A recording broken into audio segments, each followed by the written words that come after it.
తీరడానికి దేవుడు మనందరి జీవితంలో కల్పించిన గొప్ప భాగ్య తరగతిని బట్టి దేవునికి స్తోత్రం. దేవుడు మనల్ని అందరిని కూడా దీవించును గాక, శక్తి సామర్థ్యం ఇచ్చి నడిపించి తీరును గాక అన్న ఆసక్తితో దేవుని యొక్క సన్నిధిలో మనం కూర్చుందాం. అనేక విషయాల కొరకు ప్రార్థన చేయడానికి, విజ్ఞాపన చేయడానికి దేవుడు మనకి సహాయ హస్తాన్ని, అభయహస్తాన్ని దేవుడు మనకి కనిపించినందుకు దేవునికి స్తోత్రం. ఈ 1 వేళ ఆరాధన కూడికి మీ అందరూ కూడా ఆహ్వానం పరచుచున్నా. దేవుడు మనల్ని అందరిని కూడా దీవించి ఆశీర్వదించి తీరును గాక. 1 వేళ ప్రార్థన సహకారంగా మనం కూర్చుందాం. దేవుని యొక్క వాక్య సందేశంతో దేవుడు మనతో మాట్లాడి తీరేతగా మనం దేవుని యొక్క సన్నిధిలో సమర్పించుకుందాం. బైబిల్ గ్రంథంలో నుంచి మనం కొన్ని రోజుల నుంచి నేర్చుకొచ్చున్న ఒక విషయమే సంఘం గురించి మనం నేర్చుకొని వస్తున్నాం. చాలా మంది దేవుని యొక్క బిడ్డలకి ఇప్పుడు కూడా సంఘానికి ఉన్న ప్రాధాన్యత ఏంటిది, సంఘం ఏ రీతిగా జీవించుకు తీరాలి అన్న విషయం గురించి అవగాహన లేదు. అందుకే దాని వలన సంఘం యొక్క పరిచర్యకు ప్రాధాన్యత వహించకుండా లోకం వైపు, పాపం వైపు, దేవునికి వ్యతిరేకపరిచే పాపం వైపు పరిగెట్టి తీరడానికి ఉన్న వ్యగ్రత చూపించి తీరుతున్నారు. అందుకే దేవుని యొక్క బిడ్డలు ఈ కాలంలో సంఘం గురించి అధిక జ్ఞానం కలిగిన దేవుని బిడ్డలుగా మారి తీరాలి. అందుకే పూర్ణ రోజుల్లో నిన్న సంఘం యొక్క ఐక్యత గురించి, సంఘము ఒకరొకరికి కలిసి ఉండి తీరాలి, సంఘ బిడ్డలు క్రీస్తు తలతో ఎప్పుడు అంటు కలిగి ఉండి తీరాలి, క్రీస్తు శరీరముతో అంటు కలిగి ఉండి తీరాలి, యేసయ్య మనలో జీవిస్తున్నారు అన్న ఆ పరిజ్ఞానముతో మనం జీవించి తీరడానికి ప్రయత్నం చేస్తూ తీరాలి. ఈ 1 వేళ వాక్యాంశాన్ని మనం ధ్యానిస్తూ తీరడానికి ఎఫెసీ పత్రిక 2వ అధ్యాయం దాని 19 నుంచి 22వ వచనాల వరకు మనం కాసేపు ధ్యానించి తీరుతాం. ఎఫెసీ పత్రిక 2వ అధ్యాయం దాని 19 నుంచి 22వ వచనం వరకు.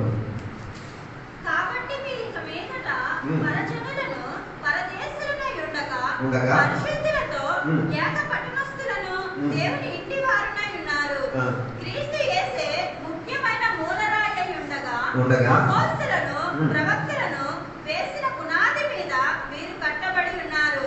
ప్రతి కట్టడములను ఆయనలో చక్కగా అమర్చబడి ప్రభువునందు పరిశుద్ధమైన దేవాలయమగుటకు వృద్ధి పొందుచున్నది. చాలు అక్కడ చదివిన తర్వాత ఆయనలో మీరు కూడా ఆత్మ మూలముగా దేవునికి నివాస స్థలమై ఉండుటకు కట్టబడుచున్నారు. అక్కడ రాయబడిన వాక్య భాగంలో సంఘానికి ఇచ్చుచున్న ఒక పేరు అక్కడ మనకి పరిశుద్ధ సంఘం, పరిశుద్ధ ఆలయం, లేకపోతే పరిశుద్ధత నివాసించుచున్న చోటు అని చెప్పబడుతుంది. దాని తర్వాత అక్కడ చెప్పిన ఒక మాట చూడితే దేవుని యొక్క సాన్నిధ్యత కలిగి ఉన్న చోటు. అందుకే సంఘానికి దేవుని ఆలయముగా చెప్పేటప్పుడు పరిశుద్ధాత్మకు ఉన్న ఆలయముగా కూడా ఏం చేయొచ్చు, మనం చెప్పుకు తీరొచ్చు. అందుకే అక్కడ రాయబడిన ఒకప్పుడు మనం పరజనులమి, పరదేశులై ఉండేవాళ్ళం, కానీ ఇప్పుడు మనం ఆయన జనులై పరిశుద్ధులుగా మార్చి దేవుడు మనల్ని పరిశుద్ధ సంఘములో ఏం చేసి తీరారు, చేరనింపజేసి ఎదగనింపించేశారు. అందుకే దేవుని యొక్క సంఘం పరిశుద్ధతకు ఆధారమై తీరాలి. పరిశుద్ధులుగా జీవించిన వారు మాత్రమే దేవుని యొక్క సంఘం అని పిలువబడేది. పరిశుద్ధత లేక, ఆత్మీకత లేక ఉన్న వారిని మనం ఏం చేయలేము, సంఘముగా మనం బోధించగలి, ఆలయంగా మనం బోధించి తీరవాలి. అందుకే దేవుని యొక్క ఆలయం అని చెప్పేది మనుషులకే దేవుని యొక్క ఆలయం అని చెప్పేది, లేకపోతే ఒక ఇల్లుని దేవుని యొక్క ఆలయంగా మనం ఏం చేయలేము, చెప్పి తీరలేము. ఎందుకు ఒక ఇల్లుని దేవుని యొక్క ఆలయంగా చెప్పి తీరలేము? కారణం ఏంటంటే దానిని నీవేం చేయలేవు, పరిశుద్ధపరచలేవు.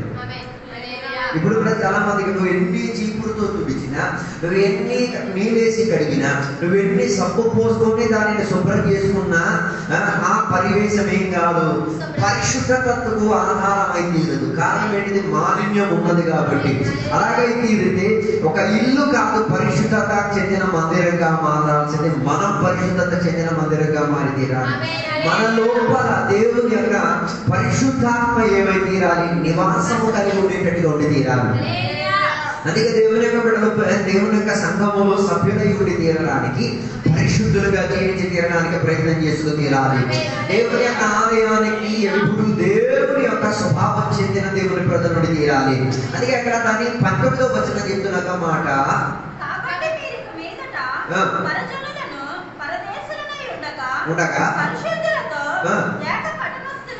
చూసారా, ఏక పట్టణస్తులు అంటే ఒక పట్టణానికి చెందినవారు, లేకపోతే ఒకే దేశానికి ఒకే ఇంటికి చెందినవారు. అప్పుడు ఈ దేవుని యొక్క సంఘములో ఉన్న వాళ్ళందరూ పరిశుద్ధులైతే ఆత్మశక్తి పరిశుద్ధాత్మ శక్తి పొందుకున్న వారైతే వారు ఒక ఇంటికి వారసులు.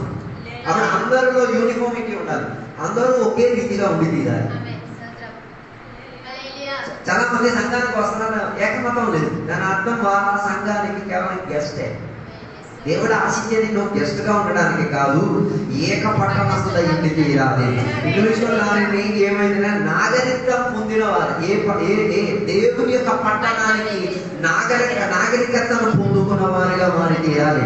అలాగైతే నీవు పరిశుద్ధత చెంది జీవించి నీలో పరిశుద్ధాత్మ యొక్క వ్యాపారం జరిగి తీరితే నువ్వు దేవునికి పరిశుద్ధ ఆలయమై తీరుతున్నావు. నువ్వు ఆ పరిశుద్ధ పట్టణానికి ఓవరి అయి తీరుతున్నావు. నువ్వు ఆ పరిశుద్ధ పట్టణంలో దేవునితో ఏమై తీరుతున్నావు, సమావేశం పొంది తీరుతున్నావు.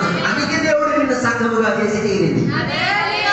సంఘముగా చేసి తీరడానికి ఉన్న కారణం, సంఘం ఇక్కడ కూడి ఎక్కడికి రావాలి, పరిశుద్ధ పట్టణంలోకి వచ్చి తీరాలి. అందుకే దేవుని యొక్క ఆత్మ నివసించుచున్న పరిశుద్ధ ఆలయం అని చెప్పబడి చెప్తున్నది. అందుకే నువ్వు సంఘములో చేరావంటే పరిశుద్ధత కలిగి ఉండి తీరాలి, పరిశుద్ధతకు ఆధారపడేటట్టుగా జీవితం ఉండి తీరాలి. అందుకే మొదటి కొరింథీయులకు రాసిన పత్రిక 3వ అధ్యాయం 16-17 వచనంలో చెప్తున్న మాట, మీరు దేవుని యొక్క ఆలయమై ఉన్నారని మీరు ఎరుగరా? మీరు దేవుని యొక్క ఆలయమై ఉన్నందున దేవుడు మీలో నివసించుచున్నందుకు, దేవుని యొక్క ఆత్మ మీలో నివసించుచున్నందుకు నీ శరీరం ఏమై తీరింది, ఆ దేవునికి ఆలయంగా మారి తీరింది. అలా నువ్వు పరిశుద్ధత చెందిన ఆలయముగా, పరిశుద్ధ ఆలయముగా మారి తీరేది. అందుకే దాని 17వ వచనం చెప్తున్నా కాబట్టి, ఎవరు దేవుని యొక్క ఆలయాన్ని పాడు చేస్తారో వారి పట్ల దేవుడు ఏం చేసి తీరుతారు, పాడు చేసి తీరేటట్టుగా ఉన్న ప్రధానత దేవుని దగ్గర నుంచి దొరికి తీరవచ్చు. అందుకే చెప్తున్నమాట, దేవుని యొక్క ఆలయం పరిశుద్ధత చెందినది. ఆ పరిశుద్ధతకు ఆధారం చెందినట్టుగా దేవుడు మనల్ని ఏం చేశారు, మార్పించుకుని నీలో దేవుడి యొక్క ఆత్మ నివసించింది. నువ్వు దేవుడికి మందిరం అయితే నీ లోపల దేవునికి నచ్చే ప్రణాళిక ఉండి తీరితే దానిని దేవుడు సంరక్షించే బాధ్యత దేవునిది. అదే దేవుని యొక్క ఆలయాన్ని ఎదుర్చుకు తీరడానికో, దేవుని యొక్క ఆలయాన్ని కలుషితపరచడానికి ప్రయత్నం చేసి తీరితే దాడి జరిగి ఉంటారు. అందుకే 17వ వచనం, దేవుని ఆలయాన్ని మీరు ఏం చేయకూడదు, పాడు చేయకూడదు. ఎలా ఆలయం పాడైంది? ఎలాగా?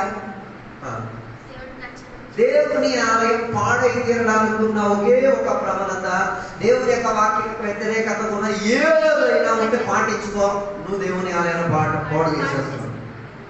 ఒక ఇల్లు పాడైపోవడానికి ఉన్న కారణం ఏంటిది? అందులో నివసించిన నివాసులు ఆ ఇంట్లో నివసించకపోతే, ఆ ఇంటిని శుభ్రపరచుకోకపోతే, ఆ ఇంట్లో ఉన్న బాధ్యతలు నెరవేర్చకపోతే దాని అర్థం ఏంటిది? ఆ ఇల్లు ఎంత త్వరగా శూన్యతలోకి వెళ్ళిపోయి తీరుతుంది. అలాగైతే ఒక ఇంటిలో నివసించిన ఒక వ్యక్తి ప్రతిరోజు ఆ ఇంటిని ఏం చేయాలి, చక్కపరచుకు తీరాలి. ఒక పొలంలో పనిచేస్తున్న ఒక మనిషి ప్రతిరోజు ఆ పొలంలో పని చేస్తూ ఉండి తీరాలి. అప్పుడే పొలం ప్రేమించి తీరే మంచి పంటనిచ్చుకు తీరేది. అప్పుడే పొలం ఏమై తీరేది, మంచిగా సదుపాయం కలిగిన విస్తారత చెందిన ఎదురు కలిగించిన పొలంగా మారి తీరేది. అలాగైతే దేవుని యొక్క ఆలయం కూడా అంతే. అందుకే మన ఆలయాలన్నీ కూడా ఏమైపోయింది, అప్పుడప్పుడు సినిమా థియేటర్కి వెళ్ళినట్టు వెళ్తున్నాం మనం. మన ఆలయం ప్రతిరోజు బైబిల్ చెప్తున్నమాట, ప్రతిరోజు దేవుని ఆలయంలో వాళ్ళు ఏం చేసేవారు, కలిశారు. కానీ మనం కలవలేకపోతున్నాం అంటే దాని అర్థం పాడైపోయి తీరడానికి, దేవుని యొక్క ఉగ్రతని మీదకి రావచ్చి తీరడానికి నువ్వే కోరిని త్రోవ రెడీ చేసుకుంటున్నావు. అందుకే దేవుని యొక్క ఆలయాన్ని పాడు చేయకుండా ఉండే నిమిత్తం, దేవుని యొక్క ఆలయాన్ని పాడు చేసేదలగా దేవుని వాక్య వ్యతిరేకతగా 90% దేవుని యొక్క వాక్య వ్యతిరేకతలో ఉన్న భావనే. అందుకే ఇది వాక్య వ్యతిరేకత ఉన్నదని కూడా కొందరికి ఏం కావట్లేదు, అర్థం కావట్లేదు. అర్థమైనా కూడా దాన్ని ఏం చేయట్లేదు, పట్టించుకోవట్లేదు. పరలోకానికి ఉన్న ప్రయాణములు ఉన్నారు కానీ వారికి ఏం అర్థం కావట్లేదు. వాక్య అందుకే పగటి వేళ నువ్వు దేవుని ఆలయం అయితే వాక్య వ్యతిరేకత ఉన్నది ఏం చేయకూడదు, చేసుకోకూడదు. సినిమా చూడకూడదు అంటే చూడదు, అంతే. పాపం చేయకూడదని చేయకూడదు, దేవునికి వ్యతిరేకంగా జీవించకూడదు. దేవుని వాక్యం వద్దు అని చెప్పిన దానిని మనం ఏం చేయాలి, వద్దనే చెప్పుకు తీరాలి. లేకపోతే నువ్వు దేవుని యొక్క సంఘాన్ని నీవేం చేసి తీరుతున్నావు, పాడు చేసి తీరుతున్నావు, పరిశుద్ధతకు అపవిత్రత చెందినట్టుగా మార్పిచ్చేసి తీరుతున్నావు. అందుకే దేవుని యొక్క అక్కడ అతి జాగ్రత్తగా జీవించడానికి ప్రయత్నం చేస్తూ తీరాలి. దేవుడు ఒకటి పాడు చేయడానికి ప్రారంభించుకు తీరితే ఆ పాడు ఎంత ఘోరమై ఉండి తీరుతుందో ఆలోచించి తీరండి. నువ్వు దేవుని ఆలయాన్ని పాడు చేసి తీరితే దేవుడు నిన్ను చేసి తీరచ్చు, పాడు చేసేసి ఎంతటిగా తీరచ్చు. అందుకే దేవుని యొక్క ఆలయం పాడైపోయి తీరడానికి ఇలాంటి బోధలు కూడా వచ్చేసి అలాంటి వాక్యాలు కూడా పెట్టారు. మీరు వేసుకోండి, ఎవరన్నా వేసుకోండి, కొట్టేసుకోండి, ఏం ప్రాబ్లం లేదు, మీరు చర్చికి రాకపోయినా పర్వాలేదు, ఇవన్నీ ఏంటిది పరిశుద్ధతను కోల్పోవడానికి ఇచ్చే అవకాశాలు. అది ఇలాంటి వాక్యాలు వినడానికి ఆకృతి ఎక్కువ. నిజమైన వాక్యం చెప్పినప్పుడు చాలా మందికి దూరంగా వస్తుంది. మన ప్రైజ్లాడు కూడా చెప్పాలి, ధిక్కరింపు వాళ్ళు చూస్తున్నారు. మన ఆరాధనలో మీరు చూడండి, పరిశుద్ధత లేకపోవడం, పాపం గురించి చెప్తే వాళ్ళు స్తోత్రం చెప్పడం మాట్లాడతారు, ఆరాధన చేయడం మాట్లాడతారు. దాని అర్థం లోపల ఏదో చెత్త ఉందన్నారు. చెత్తలో ఉన్నప్పుడు చెత్తని చెత్త అని చూపించడం నీకు బరువు వస్తున్నదని దాని అర్థం చెత్తలో జీవించడానికి పోలేదు. అందుకే పిల్లలు వచ్చాడు, అయ్యో సినిమా చూస్తే ఏంటి ప్రాబ్లం, సీరియల్ చూస్తే ఏంటి ప్రాబ్లం, ప్రాబ్లం ఏమైనా ఉందా? ప్రాబ్లం ఏం లేదు. ఆ నటిస్తున్నట్టుగా నువ్వు కూడా నటిస్తావు. అందులో ఏదైనా ఒక వాస్తవికత ఉందా? మీరు వాడుతున్న ఈ ఫోను 99% అబద్ధమే. వీళ్ళు మనం చూస్తుంటాం, అవన్నీ అబద్ధాలే, అందులో ఏమి ఉండదు. ఈ కాలంలో ఉన్న మీటింగ్లు కూడా అబద్ధాలే. జనాలు ఉండరు కానీ ఈయన పడే వాక్యం చెప్పేస్తాడు.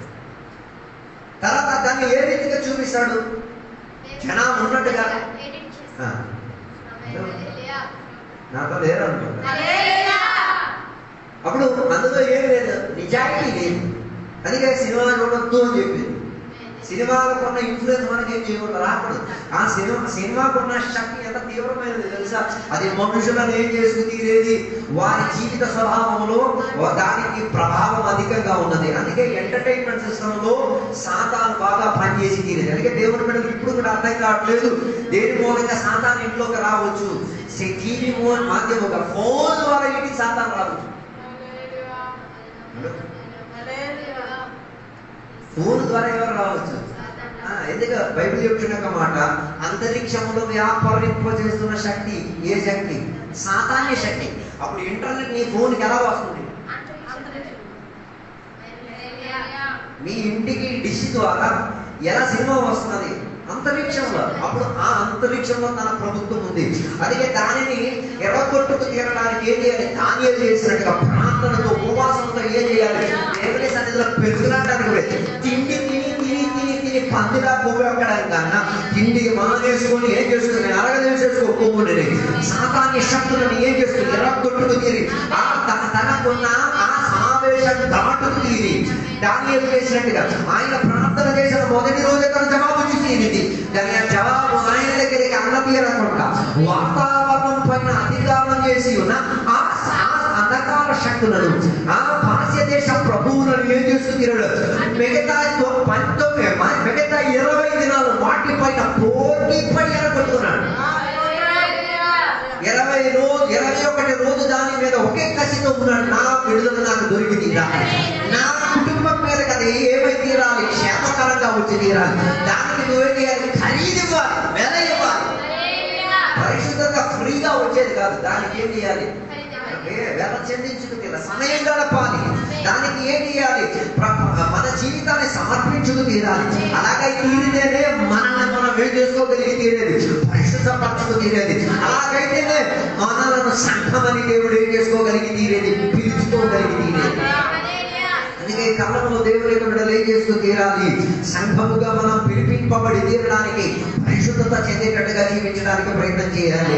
దేవుని యొక్క వాక్యం ధిక్కరించేది, దేవుని యొక్క వాక్యం వద్దని చెప్పేది దాన్ని ఏం చేయాలి? వదిలి తీరాలి. అదే ఉపవాస ప్రార్థనలు పెట్టుకునేది. ఎందుకు? మనం అనుకున్న తిండి తినడానికి లేక కదా, బోల్డ్ తిండి ఉన్నాయి, తినడానికి మన డబ్బులు ఉన్నాయి. కానీ మన కుటుంబాల పైన, మన ఆరాధన పైన, మన ఆత్మీయత పైన, మన చూపు పైన, మన నడవడిక పైన, మన ఉద్యోగం పైన, మనం జీవించిన వాతావరణం పైన వ్యాపారించిన ఎవరున్నారు? అంధకార శక్తులు ఉన్నారు. ఆ శక్తులను ఏం చేసుకు తీరాలి? ఎలా కొట్టుకు తీరాలి? దానికి మనం ఏం చేయాలి? దానియేలులా లెగాలి, దానియేలులాగా ప్రయాసపడి తీరాలి. సంక్రాంతికి శివరాత్రికి వచ్చేసి ఏదో చేసేసి వెళ్ళడం కాదు. దైనందిన జీవితంలో ప్రార్థన ఉండి తీరాలి, దైనందిన జీవితంలో వాక్య జ్ఞానం ఉండి తీరాలి, దైనందిన జీవితంలో దేవునితో సహవాసం ఉండి తీరాలి, దేవుని యొక్క సంఘటనలతో సహవాసం ఉండి తీరాలి. అది ఒకటి లేదు. దేవుడు కనబడదు ఏం చేయాలి, కలవరు. నువ్వు కలవకపోతే దాని అర్థం పరిశుద్ధతగా నీకేం లేదు, అవసరత లేదు. అందుకే సంఘాల్లో సంఘ బిడ్డలకు ఉన్న అనుబంధం మీరు చూడండి. ఆదివారం కనబడినప్పుడు ప్రైజులనే తప్ప మిగతా 5 రోజులు 6 రోజులు కనబడలేని ప్రైజులు 7 రోజులు చెప్పకూడదు. పాపం దేవుడు క్షమించేస్తున్నాడు కాబట్టి మంచిదే, కానీ దాచుకున్న నిజభావనను మనం అర్థం చేసుకుని తీరాలి. ఇక నేను చెప్పినప్పుడు అనుకున్న ఉద్దేశం, దేవుని యొక్క మందిరం పరిశుద్ధాత్మ నివసించిన మందిరం, దేవుని యొక్క మందిరం శుభ్రపరిచిన మందిరం, పరిశుద్ధతకు ఆధారమైన మందిరం. అలాగైన చోటుకే దేవుడు చర్చి అని పిలుచుకు తీరేది. తర్వాత మనం 1 పేతురులకు రాసిన పత్రిక 2వ అధ్యాయం 5వ వచనానికి వచ్చినప్పుడు మనకి చూడగలిగి తీరినమాట, జీవము కలిగిన రాళ్ళతో కట్టబడిన మందిరం అని చెప్పబడుతున్నది. యేసుక్రీస్తు ద్వారా దేవునికి అనుకూలములకు ఆత్మ సంబంధమైన బలులు అర్పించుటకు పరిశుద్ధ యాజకులుగా ఉండునట్లు మీరును సజీవమైన రాళ్ళే నుండి. దట్ మీన్స్ నీవెవరు? జీవం కలిగిన రాయి. కొన్ని రాళ్ళు ఉన్నాయి, ఏముండవు. ఇప్పుడు చర్చిలో జీవం లేని రాళ్ళు ఉన్నాయో తెలియాలంటే ఏం లేదు, పక్కన సైలెంట్ గా కూర్చున్నా ఆ రాయికి జీవం లేదు. ఆ రాయి దగ్గరికి ఎంత దూరం పరిగెట్టాలో అంత దూరం పరిగెట్టాలి. కారణం ఏంటిది? వాటికి ఏం లేదు జీవం. జీవం ఉన్న రాయి ఏం చేస్తాయి? గెంతుతుంది, చప్పట్లు కొడుతుంది, నాట్యం చేస్తుంది, ప్రైజ్లో వెళ్తుంది. మౌనం పాటించేది రాయికి ఏం లేదు. అందుకే మౌనం పాటించిన రాయిని తీసేసేది ఎసరడానికి మనకు పనికొచ్చింది. సైలెంట్ ఉన్న రాయి ఎసరడానికి పనికొచ్చేది, ఇంక దేనికి పనికిరాదు. ఇది ఎక్కడ చెప్పిన మాట, మీరు జీవము కలిగిన రాయి అవుతున్నారు. దానికి అర్థం సంఘంలో ఉన్న ప్రతి విశ్వాసి జీవం కల్పించిన రాయి తీరాలి, జీవం ప్రసాదించే రాయి తీరాలి. ఆ జీవం కలిగిన రాయి ఏమై తీరుతున్నది? పరిశుద్ధ మందిరముగా, పరిశుద్ధ ఇల్లుగా దానికి ఏమై తీరొచ్చు? మార్పు. దాని అర్థం జీవం కలిగిన రాయ, జీవం కలిగిన రాయ కలిసి, జీవం కలిగిన రాయ, జీవం కలిగిన రాయ కలిసి గోడ ఎందుకు తీరుతుంది? జీవం కలిగిన రాయ కలిపేసి ఒక ఆత్మిక ఇల్లును ఏం చేసుకు తీరొచ్చు? కట్టి తీరొచ్చు. అక్కడ ఆత్మిక యాగాలు జరిగి తీరొచ్చు, అక్కడ ఆత్మిక అర్పణలు జరిగి తీరొచ్చు, అక్కడ ఆత్మికంగా ఉన్నవన్నీ ఏమై తీరదు? సువాసనగా యేసయ్య చేతికి అంగీకరింపబడి తీరదు. అలా దేవునికి నచ్చినట్ల దేవునికి సువాసన కల్పించి తీరేటట్టుగా ఉన్న ఒక్క ఆరాధనగా ఏమై తీరొచ్చు? మారి తీరొచ్చు. అందుకే కొందరు ఆరాధనకి ఏముండదు, జీవం ఉండదు, లైఫ్ ఉండదు. లైఫ్లెస్ ఆరాధన, లైఫ్లెస్ ప్రార్థన ఏం లేదు, వాటికి ఏం లేదు, జీవం లేదు. కానీ దేవుని యొక్క సంఘమునికి ఏముంది? జీవం ఉంది. అది జీవం కలిగిన రాయ. వాటితో కూడదే అవసరాల మనిషికి జీవం వచ్చి తీరుతుంది. అదే కదా దానియేలు గ్రంథంలో ఒక మాట రాయబడింది, అదృశ్యముగా ఉన్న ఒక రాయ ఏమై తీరింది? ఒక విస్తారత కలిగిన ఒక బొమ్మని చేసి తీరింది, ఎడగొట్టుకోగలిగి తీరింది. అలాగే తీరింది. నువ్వు దేవుని యొక్క సంఘముగా పిలవబడి తీరితే నువ్వు జీవం కలిగిన రాయి అయి తీరితే, అదృశ్యముగా నేను విసరబడి తీరితే అది కొన్నింటిని ఏం చేస్తారు? ఎరగొట్టుకు తీరగలుగుతుంది, కొన్నింటిని కట్టుకోగలిగి తీరుతుంది, కొన్నింటిని మందిరంగా మార్చుకోగలిగి తీరుతారు. అలాగైతే ఇంకా నువ్వు జీవం కలిగిన రాయి, ఈ లోపల నుంచి వచ్చిన జీవం ఇతరులకు జీవం ఇచ్చి తీరాలి. ఈ లోపల నుంచి వచ్చిన జీవం ఇతరులకు ఆరోగ్యాన్ని ఇచ్చేటట్టు తీరాలి. నీలోకి వచ్చిన జీవం ఇతరులకు బలపరిచేటట్టు తీరాలి. నీలోకి వచ్చిన జీవం ఇతరులను ఏం ప్రోత్సహించేటట్టు తీరాలి. హల్లెలూయా.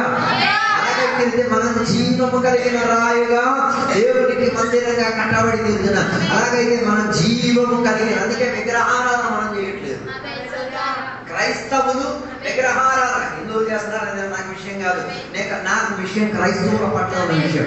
క్రైస్తవులు విగ్రహారాధన చేయలేకపోవడానికి నాకు కారణం ఏంటో తెలుసా? క్రైస్తవులు విగ్రహారాధన చేయలేదు. కారణం ఏంటి? మేము సజీవం కలిగిన యాగము కాబట్టి, మాలో దేవుడు నివసించున్నాడు కాబట్టి, ఇంకొకటి ఏదో కట్టుకొని మేమేం చేయక్కర్లేదు. దేవునికి నేను సేవించక తీరక్కర్లేదు. నేనే దేవునికి ఆలయం ఉన్నా, నేనే దేవునికి జీవం కలిగిన రాయి. నన్ను దేవుడు ఉపయోగించింది, కావాల్సిన కట్టుబాటును కట్టొచ్చు. నన్ను దేవుడు ఉపయోగించి నిరగొట్టాల్సిన దాన్ని నిరగొట్టు. బాప్తిసించిన యోహాను చెప్పినమాట, మీరు కానీ దేవునికి స్తుతించకపోతే వీధిలో ఉన్న రాజు నుంచి లెగిచి ఏం చేస్తాయి? దేవునికి స్తోత్రం చెప్పగలిగి తీరుతాయి. దాని అర్థం రాజు లెగిచి స్తోత్రం చేస్తున్నారు. స్తోత్రం చేస్తున్నారంటే నీకు బుద్ధి రావాలి, నీకు మరో మనసు రావాలి. కానీ అలా ప్రజలకి ఏం లేదు, మాట మనసు లేదు. అందుకే యేసయ్య చెప్పిన మాట, మీరు దేవునికి స్తుతించకపోతే పాలు తాగుతున్న శిష్యులు ఏం చేస్తారు? ఎవరైతే ఇప్పుడు కూడా మారు మనసు రావట్లేదు. చర్చిలో పసిపిల్లలు చప్పట్లు కొడతారు, నువ్వు కొట్ల కూడా నీ మారు మనసు రావాలి. నీ జీవం కలిగిన రాయి తీరాలి, నీ లోపల పశ్చాత్తాపం రావాలి. పసిపిల్లలు చేయగలిగిన నువ్వు చెయ్యవా? అప్పుడప్పుడు పిల్లలు ఇంటి దగ్గర ఖాళీగా కూర్చున్నప్పుడు ప్రార్థన చేస్తారు, ఆడుతారు, బయట చదువుతారు, ఎన్నెన్నో పనులు చేస్తారు. అది చూసినప్పుడైతే మనకేం రావాలి? రాలేదంటే దాని అర్థం మనం సజీవం కలిగిన రాయ కాలేదని. అందుకే దేవుని యొక్క బిడ్డలు అందరూ మనం ఏమై ఉన్నాం? సజీవం కలిగిన రాయగా మారి ఉన్నాం. అదే మొదటి పేతురు 2వ అధ్యాయం 6వ వచనం చదివినప్పుడు ఇదిగో నేను ముఖ్యమును ఏర్పరచబడినదియు అమూల్యమునకు మూల రాతిని సీయోనులో స్థాపించుచున్నాను. ఆయన ఎంత విశ్వాసం ఉంచువాడు ఏ మాత్రమును సిగ్గుపడడు. మనం జీవం కలిగిన రాయి అయినప్పుడు యేసయ్య ఏమై ఉన్నాడు? మూల కలిగిన మూలరాయి. మూలరాయి అని చెప్తే రెండు మూలను ఏం చేసుకునేది? అతికిచ్చేది. జీవం కలిగిన రాళ్ళు మూలగా మారలేదు. జీవం కలిగిన రాళ్ళను మూలలో ఏం చేయలేదు. కానీ ఒక గ్యాప్ వస్తుంది. మీరు ఎలా కట్టుకున్నా జీవం ఏమొస్తుంది? గ్యాప్ వస్తుంది. ఆ గ్యాప్ రాకుండా ఉండి తీరడానికి ఎవరు దిగి రావాలి? యేసయ్య మూలరాయిగా యేసయ్య దిగి వచ్చి తీరాలి. అలాగైతే యేసయ్య మూలరాయిగా మారి తీరారు కాబట్టి మనలో కుల భేదాలు ఉన్నాయి, మత భేదాలు ఉన్నాయి, అనేక భేదాలు ఉన్నాయి. ఆ భేదాలన్నీ ఏమైంది? లేదు లయమైంది, కలిసిపోయింది, పాపమైంది. నువ్వు ఇప్పుడు కూడా కులమిచ్చి, మతమిచ్చి, మృతమిచ్చి అన్ని అలాంటి పట్టుకొని కూర్చున్నాడు. దాని అర్థం నీ కట్టుదలలో క్రీస్తు కాదు మూలరాయి. కులాన్ని మూలరాయిగా నువ్వేం చేసావు? పెట్టేసుకున్నావు. క్రీస్తు ఎప్పుడూ ఎదిపోయాడు. అది ఎక్కడ చెప్పిన ఒక మాట, ఏ సజీవం కలిగిన మీరు రాయి అయినప్పుడు యేసుక్రీస్తు వారు ఏమై ఉన్నారు? మూలరాయిగా మారి ఉన్నారు. అది ఇక్కడ ఎవరు ఆయన యందు విశ్వసిస్తారో, ఎవరు ఆయన ఆశ్రయించుతారో, ఎవరు ఆయన యందు కనిపెట్టుకుని ఉండి తీరుతారో వారు ఏం అవ్వలేరు, ఏ మాత్రం డిసప్పాయింట్మెంట్ లోకి వెళ్ళలేరు. వారి ఎక్స్పెక్టేషన్స్ అన్నింటినీ దేవుడు ఏం చేయగలిగింది? తీర్చగలిగింది. కాబట్టి మూలరాయి నుంచి వ్యాపారించిన శక్తి మొత్తం సజీవం చెందిన రాళ్ళకి ఏమి చెందింది? మనిషికి సంబంధించింది, మరి జీవానికి తీరగలిగేది. అందుకే మన నిరుత్సాహం చెందిన చర్య ఉండదు, డిసప్పాయింట్మెంట్స్ రావు. మనం ఏం అడిగిన దేవుడు ఏం చేసి తీరుతారు? జవాబు ఇచ్చి తీరుతారు. మనకు అన్ని విషయాల్లో దేవుడు సౌకర్యాలు, సదుపాయాలు ఇప్పించి తీరుతారు. అందుకే ఎఫెసీ పత్రిక 2వ అధ్యాయం 20వ వచనంలో రాయబడిన ఒక మాట మనం చూడగలిగితే, మూలరాయిగా యేసుక్రీస్తు ఉండగా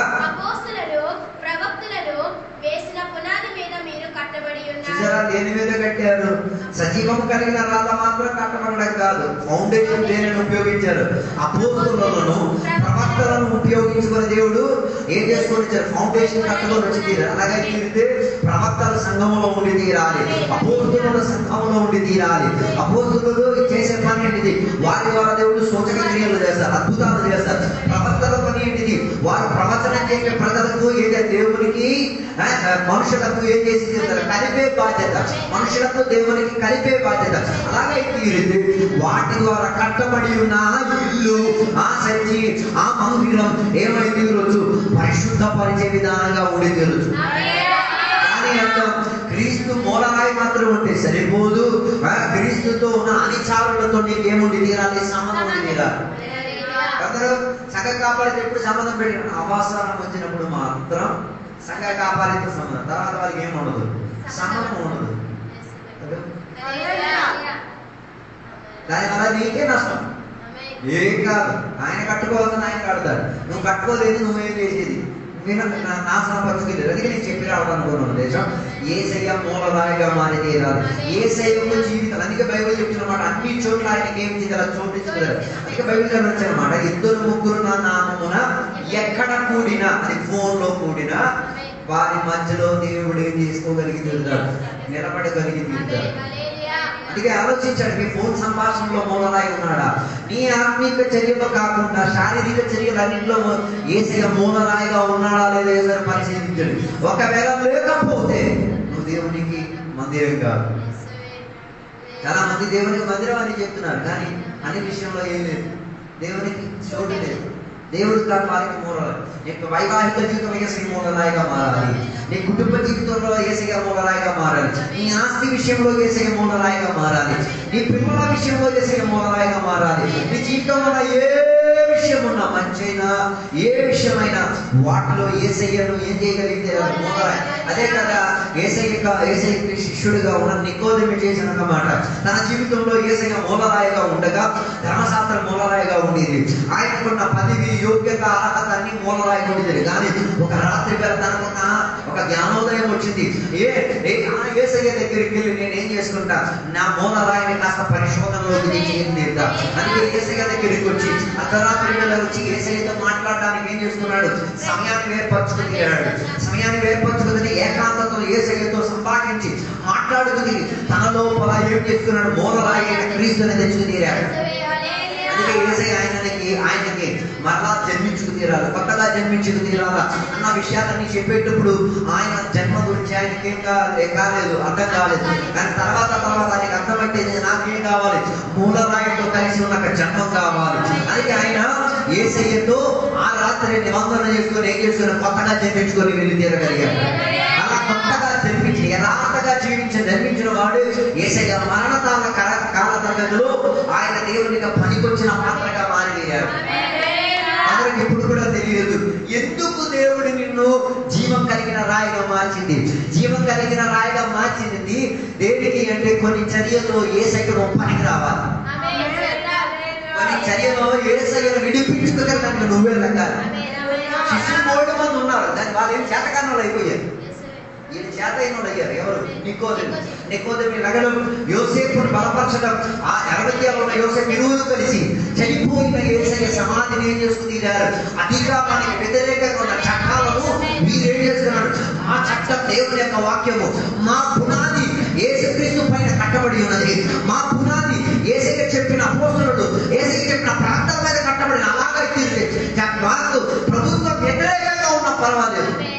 ఆలోచించండి, యేసయ్య మరణించిన కాల తరగతిలో అందరూ యేసయ్యకి విరోధమే. యేసయ్యని సిలువ వేసేటప్పుడు ఎవరు ఆయన సపక్షులు లేరు. యేసయ్యను వాయిదా వేసేటప్పుడు ఎవరు సపక్షులు లేరు. ఆయన కేసు కూడా అన్ని విపక్షముగా ఉండి చేశారు. కానీ అలాంటి చర్యలు నికోదేము ఆయన సజీవమైన రాయిగా తన స్వభావాన్ని చూపించుకున్నారు. ఈ పగడిగలము దేవుని యొక్క సంఘానికి ఆ పాత్రుడిగా ఉండి సజీవత ఉండి సంఘానికి ఏమైతే ఒక వేదన చెందిన చర్య వచ్చినప్పుడు, నీ సంఘ కాంపానికి ఒక వేదన చెందిన చర్య వచ్చినప్పుడు, నీ సంఘ బిడ్డలకు వేదన చెందిన చర్య వచ్చినప్పుడు నికోదేము రాయాలి. ఆయనకి సమస్య వస్తే నాకేంటి తలనొప్పి, నాకేంటి వేదన, నాకు దాంట్లో అలాగైతే నువ్వు దాని చర్చి కాదు, నువ్వు మందిరం కాదు, నువ్వు క్రీస్తుతో కాదు అని చూడలే కిరినది. నీ మూలరాయి క్రీస్తు కాదు, ఇంకేదో దాన్ని క్రీస్తుగా పెట్టుకుని నేనే చెప్పి రావడానుకున్నాను. జీవం కలిగిన రాయి మాత్రం అయిపోతే సరిపోదు, క్రీస్తు ఏమై తీరాలి, మూలరాయిగా మారి తీరాలి. అందులో కట్టుబాట్లు కలిగి ఉన్నదే ఏమై తీరేది, నిలకడత్వం కలిగి ఉండి తీరేది. ఇక మనం ఎఫెసీయ పత్రికలో కొద్దాం 2వ అధ్యాయం 19వ వచనంలో మనం చూడగలిగితేరా, మీరు అన్యులు కాదు, పరదేశులు కాదు, మీరు ఏమైనా ఏకపట్టణస్తులై దేవుని యొక్క ఇంటికి ఏమై ఉన్నారు, పాయమాదస్తులై ఉన్నారు. దేవుని యొక్క ఫ్యామిలీ. సంఘాన్ని ఇంకొక పేరు చెప్పేది ఏంటి కదా, కుటుంబం. కొందరికి కుటుంబం ఎప్పుడు గుర్తుకొచ్చేది, మన ఇళ్ళలో కొన్ని పిల్లలు ఉన్నారు, వారికి కుటుంబం ఎప్పుడు గుర్తుకొచ్చేది, పడుకోవడానికి తిండికి మాత్రం వచ్చే కుటుంబం. అలాంటి పిల్లలే, వాటిని మాత్రం వాళ్ళ అమ్మ నాన్న అని పిలుస్తారు. వాళ్ళు ఆ పిల్లల పని ఏంటిది, తినడానికి పడుకోవడానికి మాత్రమే ఇంటికి వస్తారు. మిగతా టైంలో వాళ్ళకి ఏమి ఉండదు, ఇంటితో ఏ సంబంధం. అలాగే విశ్వాసం కూడా తయారయ్యాయి. ఫ్యామిలీ అని చెప్తున్నారు, ఫ్యామిలీతో ఏం లేదు, సమస్య లేదు. ఫ్యామిలీ వేరే ఫ్యామిలీయే, దాని అర్థం నువ్వు కూడా ఉత్తుతే ఆ ఫ్యామిలీలో దూరం వచ్చేది. అందుకే దేశంగా ఒక ఉపమానం చెప్పారు, ఒక ఇంట్లో ఇద్దరు కొడుకులు. అలాగే ప్రతి సంఘాలు ఇద్దరు, 2 కేటగిరీలు ఎప్పుడు ఉంటాయి. ఒకటి పేరుకి నాన్న నాన్న నాన్న అని పిలుచుకునేది, ఇంకొకటి నాన్న నాన్న అని పిలుచుకుని దానికి మనం వాస్తవాన్ని బోధించి. ఓకే, ఇద్దరి కొడుకులో మొదటి భాగంలో ఇద్దరు కూడా ఏమయ్యారు, నాన్నతో ఏ రీతి కలిగిన అనుభవం ఉండేది కాదు. కానీ తర్వాత ఉన్న చర్యలో వాస్తవికత తనకు అర్థమై తీరింది. నాకు మా నాన్న ఇచ్చే కుటుంబమే నాకు విలువై తీరినది. అలాగైతే సంఘం మనకి కుటుంబముగా మారి తీరాలి. కుటుంబంలో ఎవరు అన్నున్నారు, నాన్నున్నారు, సహోదరి సహోదరులు ఉన్నారు. కుటుంబంలో వేదన వచ్చినప్పుడు ఒకరొకరికి ఏమై ఉండి తీరాలి, కలిసి ఉండి తీరాలి. అందుకే కొన్ని కుటుంబాలు మీరు చూడండి, అమ్మ మాత్రం నాన్న లేదు. ఆ కుటుంబం చాలా డిఫికల్ట్ గా సిచ్యువేషన్ అవుతుంది. నాన్న మాత్రం ఉండి అమ్మ లేని కుటుంబం చాలా వేదన చెందిన చర్య. కుటుంబంలో ఎవరు ఉండాలి? అమ్మ, నాన్న, పిల్లలు ఖచ్చితంగా ఉండాలి.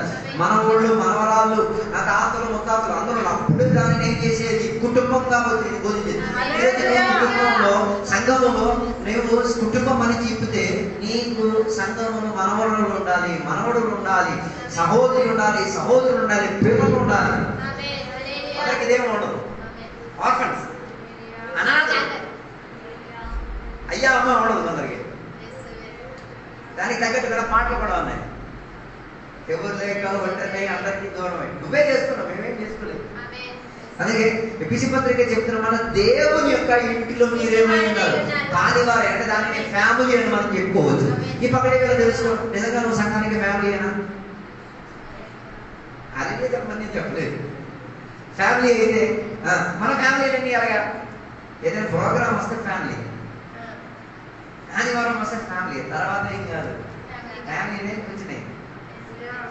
మంచి యొక్క కుటుంబం ఎప్పుడు కట్టుబాటు కలిగి తీరేది ఆ కుటుంబంలో ఉన్న సభ్యులు ఐక్యత చెంది తీరినప్పుడు, ఆ కుటుంబంలో ఉన్న సభ్యులు ఒకరొకరికి కలిగి. నాకు ఇప్పుడు కూడా అర్థం కాలేదు, ఒకనాటి కాలంలో ఎలాగా ఉమ్మడి కుటుంబం అంటే ఒకే కుటుంబంలో అందరూ ఏం చేసుకునేది. ఇప్పుడు అందరూ ఏం ఫాలో అవ్వడం, ఎవడి ఇష్టానుసారంగా ఉన్న ఫ్యామిలీగా మార్చున్నారు. దాని అర్థం ఏంటో తెలుసా, కలిసి ఉన్న కుటుంబంలోకి వచ్చి తీరితే కొన్నింటిని అడ్జస్ట్ అయిపోవాలి, చదువుకోవాలి. అదే విడిగా వచ్చేస్తే చాలాకి నచ్చినట్టుగా. నా ఫ్రెండ్ ఒకడు పెళ్లి చేసుకున్నాడు. ఆ ఫ్రెండ్ పెళ్లి చేసుకునేటప్పుడు అలా కలిసి ఉన్న కుటుంబం పెళ్లి చేసుకున్నా, ఈ పెళ్లి చేసుకుని తెచ్చిన కుమార్తెకి జీన్స్ వేయడానికి ఇష్టం, కానీ ఆ ఇంట్లో వాళ్ళకి ఎలా లేదు, జీన్స్ వేయడానికి వాళ్ళేం లేదు. బయట వేసుకో, ఇంట్లో ఆపరేట్ చేయదు. వేసుకోవడానికి పద్ధతులు ఇంట్లో పద్ధతులు ఉండాలి. దానికి ఆ ఇంట్లో ఎన్ని గొడవలు పెట్టేసి ఆ ఇంట్లో నుంచి ఏం చేశారు, ఆ లాయర్ని బయటికి రప్పించేసుకొని ఏం చేసింది, బయటకు వచ్చి ఉండడానికి నివసించడానికి. దాని అంతా ఆ కుటుంబంలో నుంచి ఏమైతే వేరైపోయారు. కానీ బైబిల్ చెప్తున్నమాట, దేవుని యొక్క ఇంట్లో సౌభాగ్యులై ఉండి తీరితే మళ్ళీ మీరేం కాకూడదు, పరజనులు కాకూడదు, అన్యులు కాకూడదు, పరదేశులు కాకూడదు. కొందరు సంఘంలో ఉండి కూడా పరదేశంగా జీవిస్తున్నారు, అన్యులుగా జీవిస్తున్నారు. ఏదైనా అవసరం వచ్చిందనుకో ఆ అన్యుడు ఫ్యామిలీ వచ్చేస్తుంది, నటించేస్తారు.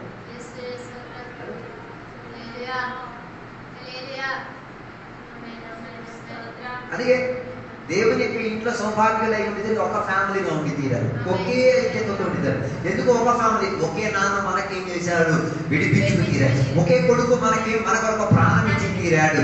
ఒకే తల్లిగా పరిశుద్ధాత్మ దేవుడు మనల్ని ఏం చేసి చేర్చుకుని తీరేది. అలాగైతే అలాంటి ఒక కుటుంబంలో సంఘముగా పిలవబడిన వాళ్ళు మనం ఏమై ఉండి తీరాలి, అన్యులుగా పరదేశులుగా ఉండి తీరకూడదు. అన్యులు పరదేశులు కొన్న ప్రత్యేకత ఏంటో తెలుసా, వాళ్ళకి నివాసం ఉండదు. ఈరోజు ఎక్కడ ఉంటారు, రేపు ఇంకొక ఉంటారు. ఈరోజు ఈ పని చేస్తారు, రేపు ఇంకొక పని చేస్తారు. ఈరోజు ఎలా ఉండి అలా మాయమైపోతారు. అలా కాదు, కుటుంబం అయితే ఒకే చోట్ల ఉండి తీరాలి. అందుకే ప్రత్యక్ష గుడారాన్ని దేవుడు ఖండించి ఉంచినప్పుడు వారికి ప్రత్యేకంగా దేవుడు చెప్పిన ఒక మాట, ప్రత్యక్ష గుడారం యొక్క చుట్టుపక్కలే నీవేమే తీరాలి, నివాసం చేసుకు తీరడానికి ప్రయత్నం చేసుకు తీరాలి. దాని అర్థం దేవుడు నీకు ఏర్పరిచిన సంఘం ఫ్యామిలీ ఎప్పుడైతే ఎప్పుడు మా సంఘానికి దగ్గరగా క్లోజ్ గా ఉండి సంఘములో ఉన్న ప్రతి పనిలో అనుచారం అయినప్పుడే ఫ్యామిలీ అయి మారిలేదు. అందుకే కొన్ని కుటుంబాలు మీరు చూడండి, నాన్న మాత్రం ప్రయాసపడతారు, అమ్మే మంది, నాన్న మాత్రం ప్రయాస, పిల్లలే మంది. దాని ఫ్యామిలీ అన్నారు. కొన్ని వైవాహిక జీవితాల్లో పిల్లల జీవితం బాగుపడలేకపోవడానికి కారణం ఏంటంటే, కట్టుబాటు కలిగిన ఫ్యామిలీ మెంబర్స్ ఏం చేయలేదు, సరైన కట్టుబాటు చేయలేదు. కుటుంబ విలువను నేర్పించి తీరితే నీ పిల్లలు నీ దగ్గరే ఉంటారు. కుటుంబ విలువ నేర్పించలేకపోతే నీ పిల్లలు నీ దగ్గర ఉంటారు. మా అమ్మమ్మ ఎప్పుడూ చెప్పిన ఒక మాట, ఆరైతే ఇంట్లో ఉండాలి, 6 నుంచి ఇంట్లో నుంచి ఎవరిని లేదు, బయటనే ఉంది. ఏ పాస్టర్ వచ్చినా ఏ విశ్వాసం వచ్చినా 6 లోపలికి రావాలి, లేకపోతే చేయకూడదు. రాకూడదు. ఎందుకు ఆ పట్టింపు? కారణం ఏంటంటే దానికి ఒక కట్టుబాటు.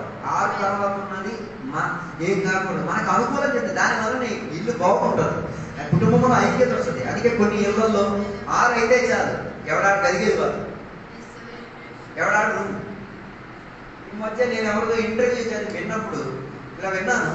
ఆయన 30-40 సంవత్సరాల క్రితం ఒకే రూములో అమ్మ, నాన్న, చెల్లి, అమ్మను అందరూ కలిసి ఉండేవారు. అప్పుడు అమ్మకి జ్వరం వస్తే పిల్లలు చూసుకునేవారు, నా పిల్లలకి జ్వరం వస్తే అమ్మ చూసుకునేవారు. ఒకరికి ఏం వచ్చినా చూసుకునేవారు. ఒకే టీవీలో అందరూ ఏం చేస్తున్నారు, ఒకే కాడకి అందరూ కూర్చొని తిరిగేవారు. ఇప్పుడు పిల్లలందరికీ ఉద్యోగాలు వచ్చినాయి, విస్తారత వచ్చింది. ఏమైపోయింది తెలుసా? ఆ ఇల్లుకి గదులుగా మార్చేసి పార్టీషన్. ఇది నాన్నకున్న గది, ఇది అమ్మకున్న గది, ఇది తమ్ముడుకున్న గది, ఇది చెల్లికున్న గది, ఇది బాత్రూమ్, ఇది స్టోర్ రూమ్. వికటింగా ఏం చేసేసారు, చేశారు. దాని తర్వాత ఏమైంది కదా, వీళ్ళలో ఉన్న ఐక్యత కూడా ఏమైపోయింది, దూరం అయిపోయింది. అప్పుడు నాన్నకి జ్వరం వస్తే నాన్న చెప్పాలి, నాకు జ్వరం వచ్చింది కదా, మీకు జ్వరం వచ్చింది ఎందుకు తెలియలేకపోతుంది, నువ్వు ముందు జ్వరం వచ్చింది నువ్వు చెప్పలేదు. దాని అర్థం నీకు జ్వరం వచ్చినప్పుడు నువ్వు ఏం చేయలేదు, ఫ్యామిలీకి చెప్పలేదు, నువ్వు ఫ్యామిలీ దగ్గరికి లేవు. నాకు 3 రోజులు బాధ వచ్చింది, ఎందుకు వచ్చింది, ఫ్యామిలీలో లేవు. ఈ దూరత రావడం వలన ఏమైతే రోగాలు తెలుసుకోలేకపోవడం. అందుకే నాన్నకి జ్వరం వస్తే తగ్గితేనే ఎవరికి తెలిసింది, నాన్నకి ఏదో రోగం ఉంది. దాని అర్థం ఏంటి, ఆ కుటుంబంలో ఏమొచ్చింది, దూరత వచ్చేసింది. ఈ కాలంలో సంఘ బిడ్డలలో కూడా ఇదే వచ్చి తీరింది. ఈ దూరత వచ్చింది కాబట్టి అవసరానికి ఎవరిలాగా, పరదేశంలాగా, అన్యులలాగా వాడుకునే తత్వంలో విరిగిపోయింది.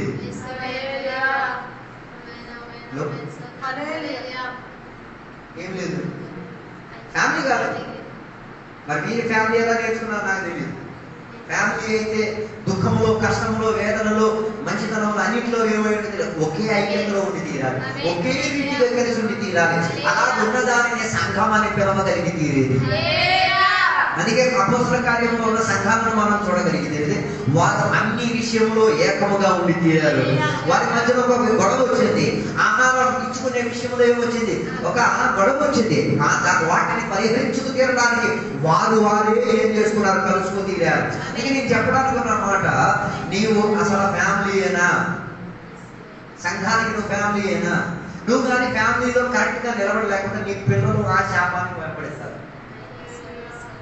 ఉదాహరణకి ఒక కుటుంబంలో అమ్మ, నాన్న ఫ్యామిలీగా వారి జీవితాన్ని ప్రారంభించారు. వారి మధ్యలో విభేదం వచ్చింది అనుకోండి, నువ్వు నాకు వద్దు, నువ్వు నాకు వద్దు. నాన్న అంటాడు, నువ్వు వేరే గెలుపా, నేను వేరే గెలుపుతాను, నేను అబ్బాయిని తీసుకెళ్ళి, నువ్వు అమ్మాయిని తీసుకెళ్ళి. దానివల్ల ఏమవుతుందో తెలుసా, పిల్లల మీద ఒక శాపం వస్తుంది. పిల్లలు ఆటోమేటిక్ ఏం ఆలోచిస్తారు తెలుసా, కలిసి ఉంటే జీవితం బాగుపడదు, విడి ఉంటేనే ఆ శాపం జీవితాంతం పట్టి పీడిస్తుంది ఆ కుటుంబాన్ని. ఎప్పటి వరకు ఈయన పెళ్లి చేసుకునేటప్పుడు నా శాపం వారి మీద అంటాడు.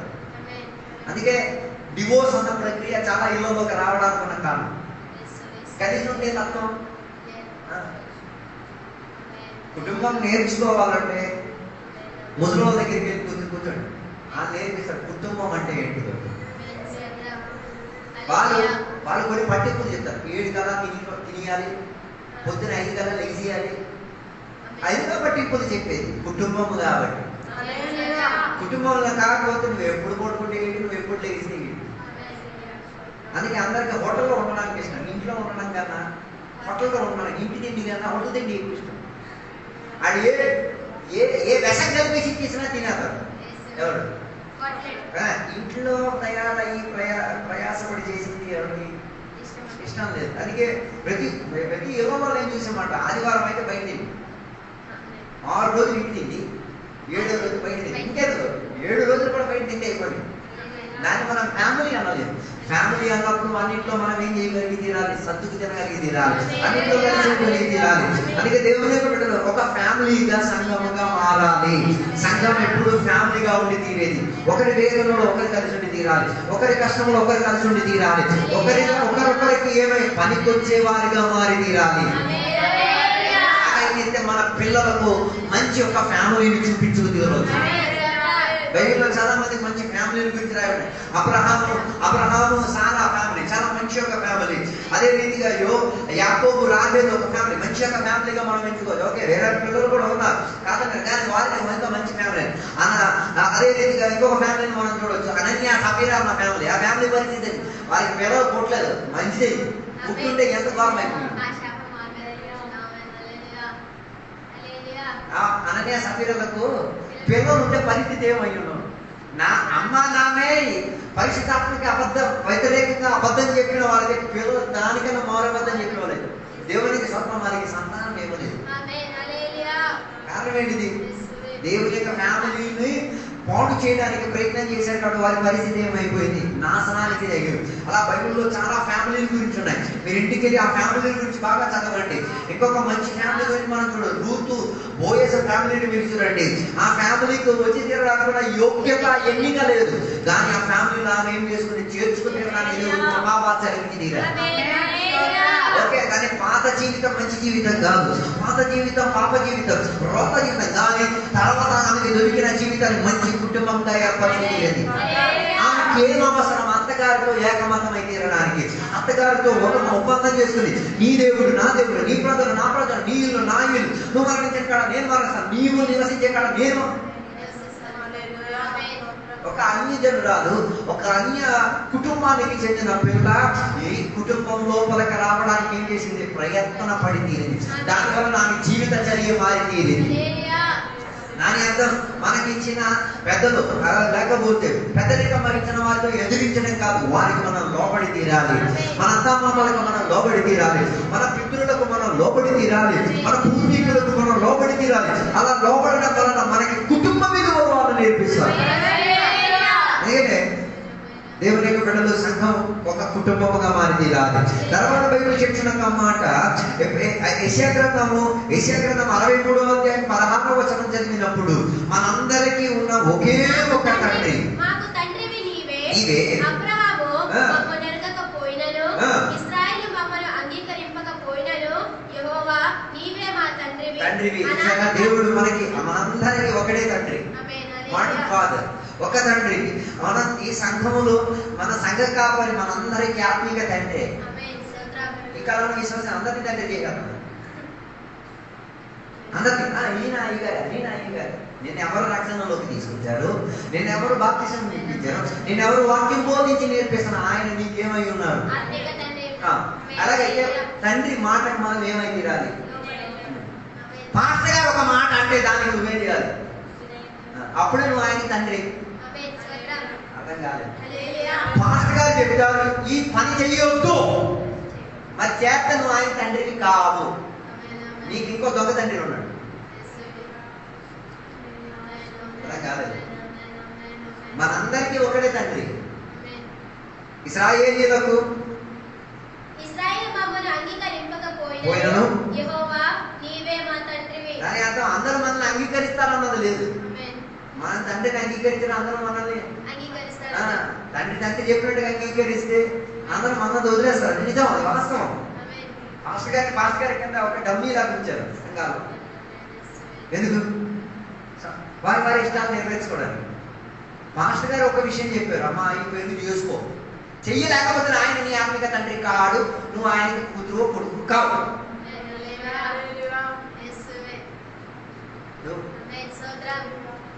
నీకు ఒక తండ్రి కాదు, కోడి తండ్రులు ఉన్నాయి. దానికి ఒక తెలుగులో ఒక మంచి పేరు నాదేయడం, మీరు వేడి తీసుకొని పిల్లలు.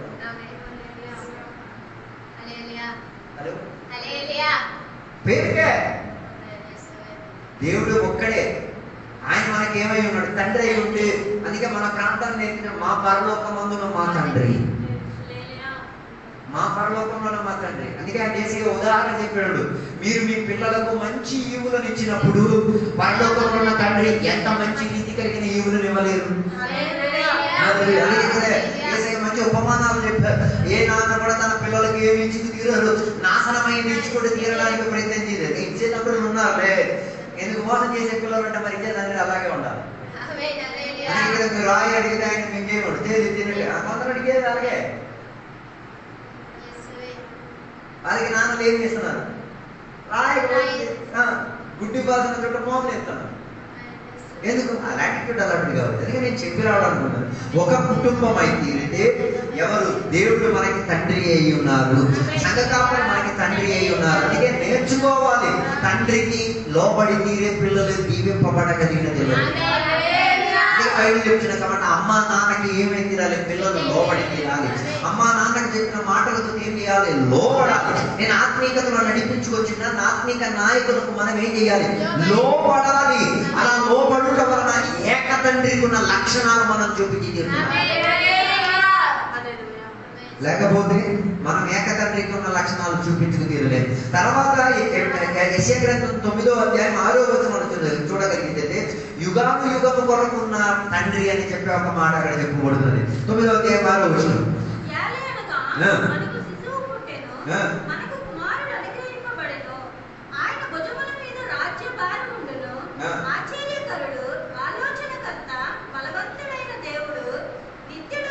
నిత్యుడైన తండ్రి, ఎవర్లాస్టింగ్ ఫాదర్, ఏకదేవుడు, నిత్యుడైన తండ్రి.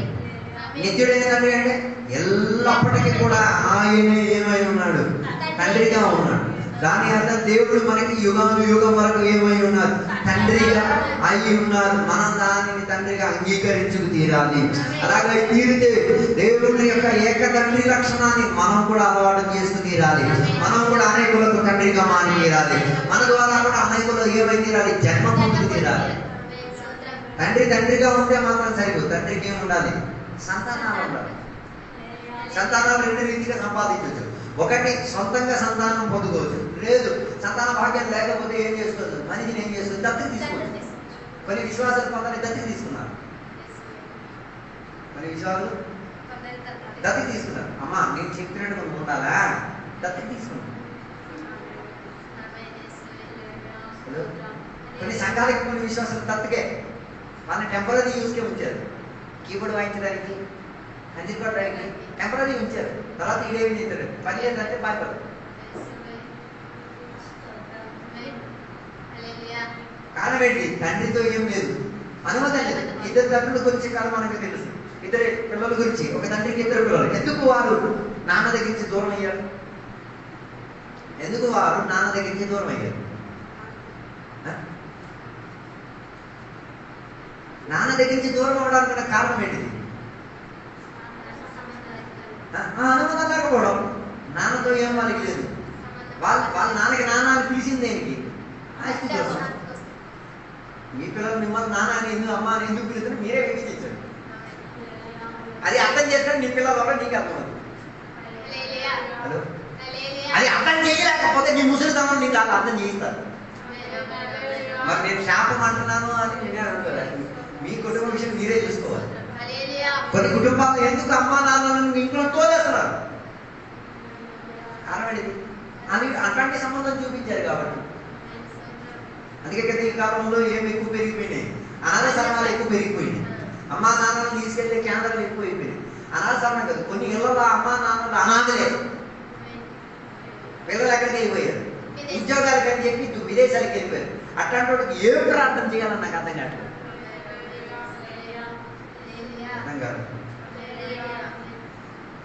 అట్లాంటి వాడికి ఏం ప్రార్థన చేయాలి అంటే, ఆ ఇంట్లో అమ్మా నాన్నని ఏం చేసుకోలేకపోతున్నాడు, ఉంచలేకపోతున్నాడు. చూసుకోరంటే దాని అర్థం ఏక తండ్రి లక్షణం నేర్చుకో. యుగానుయుగం ఉన్న తండ్రి ఆయన మనం చేర్చుకోగలిగి తిన్నప్పుడు ఆయన మన అన్ని బాధ్యతలు ఏకమతమై తీరడానికి ప్రయత్నం చేస్తాం. అలాగైతే సంఘం కూడా అలాగే ఉండి తీరాలి. నీ పిల్లలు నీ దగ్గర ఉండి తీరాలి, నువ్వు సంఘముతో కలిసి ఉండి తీరాలి. సంఘముల ఆత్మీయులతో సంఘ కాంపతులు ఎప్పుడు ఏమైనా అంటూ కలిగి ఉండి తీరాలి.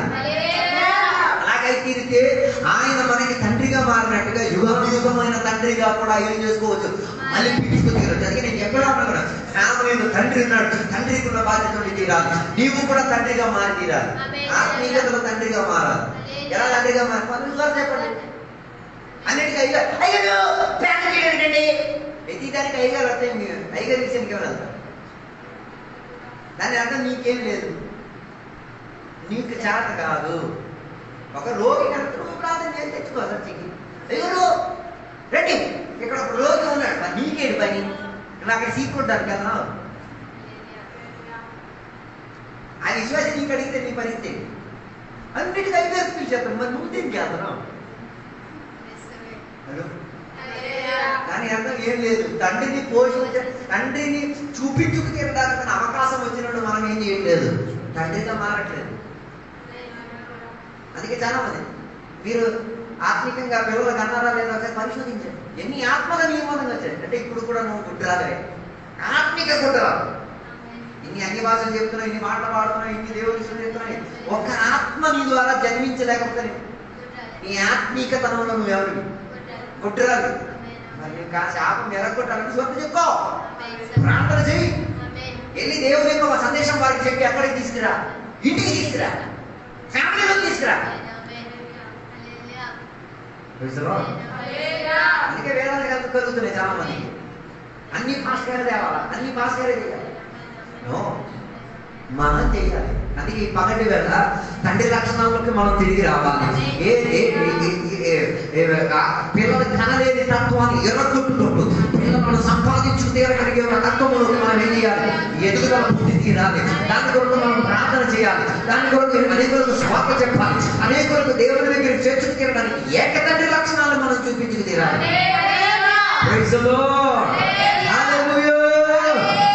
అందుకే హోసియా గ్రంథం 11వ అధ్యాయం 1వ వచనం చదవగలిగినప్పుడు చూడగలిగిన మాట, ఇశ్రాయేలు పసిపిల్లోడుగా ఉన్నప్పుడు నేను ఆయన్ని ప్రేమించాను, నేను ఐగుప్తులో నుంచి నా పిల్లలను నేనేం చేసిన తోడుకోలేను. దాని అర్థం మనం దేవునికి ఏమై ఉన్నాం?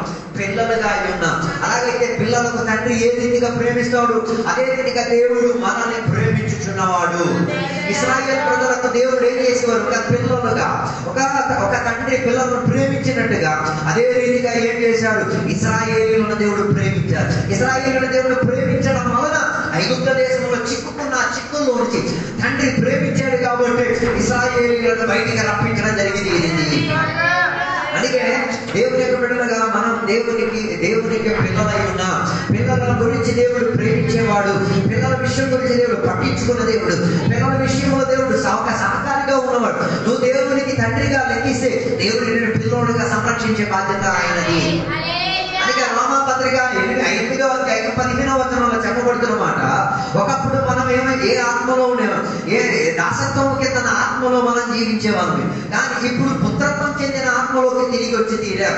అలా మరలా భయపడటకు మీరు దాస్యపు ఆత్మను పొందలేదు గాని దత్తపుత్రత్వ ఆత్మను పొందితిరి. ఆ ఆత్మ కలిగిన వారమై మనము అబ్బా తండ్రి అని దేవునికి ఏమని పిలవచ్చు? నాన్న, తండ్రి, అబ్బా అని పిలుచుకుని ఆనందముతో వేదనతో ఎవరి దగ్గరికి? తండ్రి దగ్గరికి మనం ఏం చేయొచ్చు? చేరి వెళ్ళి తీరవచ్చు. పుత్రత్వం వల్ల ఆత్మలోకి వచ్చాము కాబట్టి ఆయనని తండ్రిగా మనం ఏం చేసుకోగలిగి తీరేది, పిలుచుకోగలిగి తీరేది. ఇప్పుడు కూడా చాలా మంది ఏ ఆత్మలో ఉన్నారు? దాసత్వం అన్న ఆత్మలో ఉన్నారు. ఆ ఆత్మలో ఉండబట్టే నాన్నకి నాన్న అని పిలవలేకపోతున్నారు. సంఘటనలు చాలా మంది ఆత్మీక నాన్నతో అనుబంధం లేకపోవడం, వారు సొంతంగా ఆత్మీకంగా నాన్న అవ్వలేకపోవడం వలన ఏమైంది? ఏ కాడి వారి మీద ఉంది? దాసత్వం అన్న కాదు. ఈ పగటి గల దాసత్వం అన్న కాడిని ఎర్రగొట్టుకుంటూ సపుత్రునిగా తండ్రిగా ఉన్న కాడిలోకి మనం ఏం చేయాలి? కలిగి వచ్చి తీరాలి. దానికోసం మనం ప్రయత్నపడి తీరాలి. ఎలా ఒకడు తండ్రి అయి తీరేది? పెళ్లి చేసుకోవాలి. దానికి పెళ్లి చేసుకోవాలి, పిల్లలు ఎత్తుకోవాలి. పిల్లలు ఎత్తుకుని ఈ ఊళ్ళో ఉన్న పిల్లలు ఎప్పుడు మంచి నేను ఆడవాళ్ళు అస్సలు నమ్మను. పెళ్లి చేసుకోలేవు, సంతానం పొందలేవు, ఫ్యామిలీ అవ్వలేదు. అర్థం కాదు. చాలా మనం పెళ్ళొద్దు దాని అర్థం నువ్వు ఫ్యామిలీ అవ్వాలని నువ్వు కోరట్లేదు. బైబిల్ చెప్పిన మాట, నరుడు ఒంటరిగా ఉంటాడు. ఎందుకు మంచిది కాదు? మీరు ఒంటరిగా ఉండండి, ఒంటరిగా ఉండండి. ఇప్పుడు నేను ఇంటి దగ్గర ఒంటరిగా ఉన్నాను, ఫుల్ ఖాళీ, ఏవన్నీ చేసుకోవచ్చు. పడుకోవచ్చు, తినవచ్చు, నాకు నచ్చితే తిరగవచ్చు. ఎవ్వరూ నన్ను ఏం చేసేవారు? అడిగేవారు లేదా అడగలేదు. అలా ఉందని చెప్పి నేను ఏమైనా చేసుకోవచ్చా? లేదు. నాకు ఒక పరిమితి ఉంది. ఆ పరిమితి లోపల నేనేం చేయగలిగింది? అప్పుడు మనిషి ఒంటరిగా ఉన్నప్పుడు ఆలోచన అలాంటివి మనకి సహకరించే ఆలోచనలు రావు. ఒంటరిగా ఉన్నప్పుడు అందుకే బైబిల్ చెప్తున్నాడు, ఒంటరి వాడి తలలో సాతాను ఎక్కువగా ఏం చేసేది? పని చేసి అది గ్యారేజ్ కింద వాడికి దిగేది. అందుకే ఒంటరితనంలో మనం మనిషికి ఒంటరిగా ఉండకుండా దేవుడు ఆయనకి ఏమి ఇచ్చారు? కంపెనీ ఇచ్చారు, సహాయాన్ని ఇచ్చారు, కంపెనీ ఇచ్చారు. ఆ కంపెనీ ఇవ్వడం వల్ల ఒంటరితనం ఏమైతే దూరం అయితే నీకు భార్య ఉండి భర్త ఉండి కూడా నువ్వు ఒంటరితనంలో అంటే నీ ఫ్యామిలీ ఏదో ప్రాబ్లం ఉంది. మీ ఫ్యామిలీలో ఎవరు దేవుడు కాదు తండ్రి అయి ఉన్నది. అందుకే ఈ డిస్ప్యూట్లో ఎందుకు పగటి ఆ కార్డులోనే ఎర్రగొట్టండి ఎక్కువ మతంలోకి వచ్చి రాదు. అందుకే ఆదాము హవ్వ దాంపత్య జీవితంలో దేవునికి మాత్రమే వారికి స్థానం అడిగేది, తండ్రి యొక్క స్థానం వారికి. అందుకే అబ్బా నాన్న అని పిలుచుకు తీరగలిగే ఒక అనుభవం ఇశ్రాయేలీయులు దేవునికి అబ్బా నాన్న అని పిలిచి మనం సంఘటన దేవునికి అబ్బా నాన్న అని పిలవగలిగే మా కారణం ఏంటో తెలుసా? కొన్ని కార్డులను ఎర్రగొట్టాం కాబట్టి. సంఘ బిడ్డలు దేవునికి తండ్రి అని పిలవాలంటే కొన్ని కాడి మనమే ఎర్రగొట్టుకు తీరాలి, కొన్ని సాంప్రదాయాలను మనమే ఎర్రగొట్టుకు తీరాలి, కొన్ని భయాలను మనమే ఎర్రగొట్టుకు తీరాలి, కొన్ని అంగీకరించలేని తత్వాన్ని మనమే ఎర్రగొట్టుకు తీరాలి. అందుకే మీరు ఆత్మిక సంతానములను కనండి, స్వాత చెప్పండి, అనేకుల కోసం ప్రార్థన చేయండి, అనేకుల దగ్గరికి వెళ్ళినప్పుడు ఏసై గురించి చెప్పండి. పిచ్చి పిచ్చి కాలక్షేప మాటలు చెప్పకుండా కనీసం జన్మను పొందుకు తీరడానికి ప్రయత్నించండి. హల్లెలూయా. నేను చెప్పి రావడానికి ఉద్దేశం, మనం దేవునికి పిల్లల మాత్రం కాదు, ఆయన మనకి తండ్రి అయి ఉన్నాడు. ఆ తండ్రి అయి ఉన్నాడు కాబట్టి యుగముగా ఆయన మనకి తండ్రిగా పిలవబడే బాధ్యతను మనం నెరవేర్చుకునేలా. తర్వాత మత్తయి సువార్త 12వ అధ్యాయం 50వ వచనానికి వచ్చినప్పుడు సహోదరి సహోదరులని పిలవబడినట్టుగా మనకి కనిపిస్తున్నది. ఎవరు దేవుని యొక్క చిత్తాన్ని నెరవేరుస్తారో వారు నా సహోదరులు నా సహోదరి నా తల్లి అయి ఉన్నారని యేసయ్య ప్రజలు అక్కడ నుంచి ఏం చేశారు చెప్పడం జరిగింది. దాని అర్థం నీవు దేవుని యొక్క చిత్తాన్ని నెరవేరిస్తే నువ్వెవరికి ఒకరొకరికి ఏమవుతున్నావు? సహోదరి సహోదరి తల్లి. అది చిత్తం నెరవేరు. మనకంటూ ఒక చిత్తం ఉంది. మన చిత్తం ఎప్పుడూ కూడా దేవుని యొక్క చిత్తానికి అనుకూలపడదు. అర్థం కాదు. నాకంటూ ఒక ఇష్టం ఉంది. నా ఇష్టం కాదు నీ ఇష్టం, మీ ఇష్టం కాదు నా ఇష్టం. అలా ఉన్నప్పుడు దేవుని యొక్క ఇష్టము మన ఇష్టం ఎప్పుడు ఏమవ్వదు, ఒక్కటవ్వదు. దేవుని యొక్క ఇష్టం స్వీకరించిన మన ఇష్టం ఏమైపోవాలి? చచ్చిపోవాలి.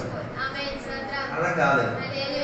అందరికీ వారి వారి ఇష్టాలు ఉన్నాయి, కానీ దేవుడు ఇష్టపడిన ఒక ఇష్టం ఉంది. ఆ ఇష్టం కొరకు మన ఇష్టం ఏం చేయాలి? చంపియాలి. అప్పుడే దేవుని యొక్క ఇష్టం మనలో ఏమైంది నెరవేరు. అప్పుడే మనం దేవుని పేరట్ల దేవుని అనుచారులై మనం సహోదరి అయి తల్లిగా అయి ఏం చేయగలిగింది? ఫ్యామిలీని చూపించగలిగింది. సంఘం ఎప్పుడు ఫ్యామిలీ చెప్పగలిగి తీరేది దేవుని యొక్క చిత్తాన్ని నెరవేర్చేటప్పుడు. దేవుని యొక్క చిత్తం నెరవేర్చేటప్పుడు దాని నెరవేర్పు కొరకు నీవేం చేయాలి? నీ చిత్త వృత్తిని ఏం చేయాలి? చంపించుకు తీరాలి. మన ఇష్టాలు మనం కష్టంగా మార్చుకు తీరగలిగి తీరాలి. అందుకే యేసయ్య శిష్యులకు చెప్పి యేసయ్య దగ్గరకి తన తల్లి తన సహోదరులు కలవడానికి వచ్చారు. కలవడానికి వచ్చిన చర్యలో యేసయ్య ఏం చేయలేదు. మనం అయితే ఇక్కడ ఆరాధన జరుగుతుంది, అక్కడ మా ఇంట్లో ఉన్న పెద్దలు ఎవరైనా నేనా మీరే వాళ్ళు నువ్వు అక్కడే కూర్చోవాలి.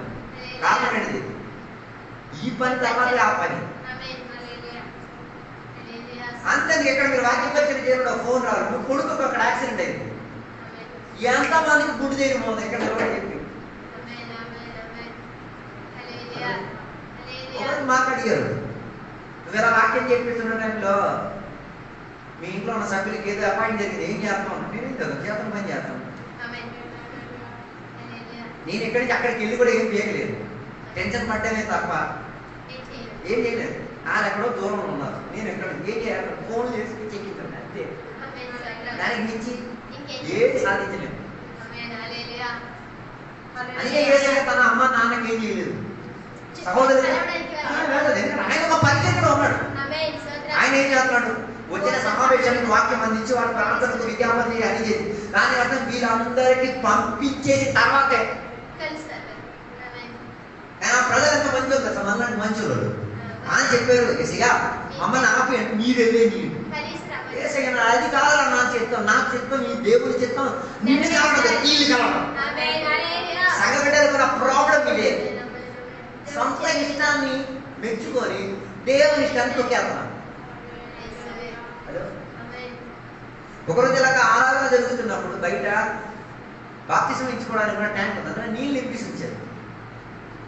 ఈ అమ్మ నాన్న పిల్లల్ని లోపల ఉంచుకొని బయటకు ఉంచారు. ఈ పిల్లలు ఆ నీళ్ళలోకి వెళ్ళి మునిగి 3 సార్లు నీళ్ళు తాగేశారు.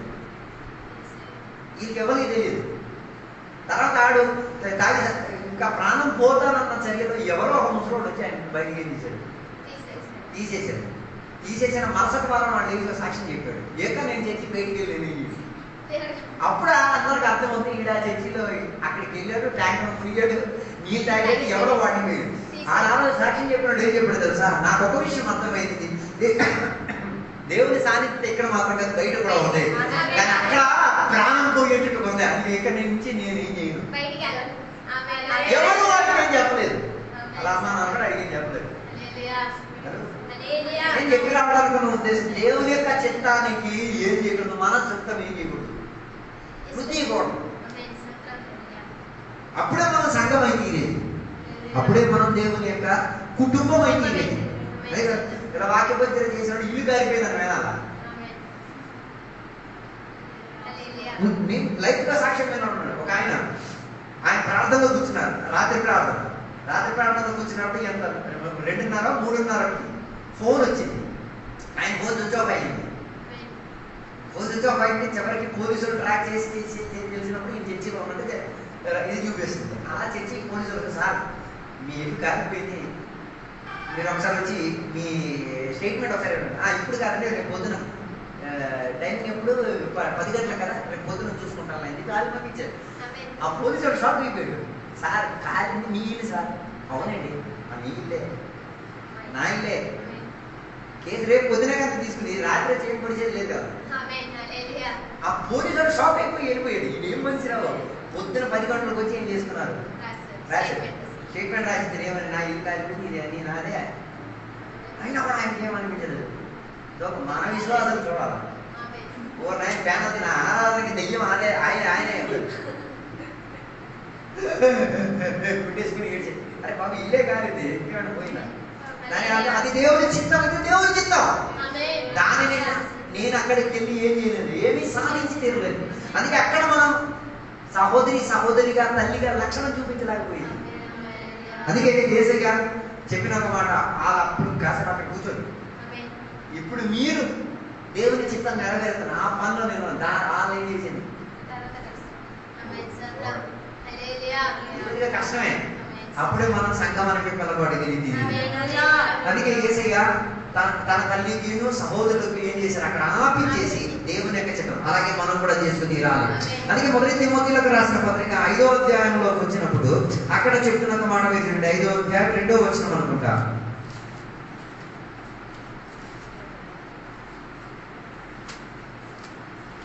మొదటి తిమోతిలకు రాసిన పత్రిక 5వ అధ్యాయం 2వ వచనం.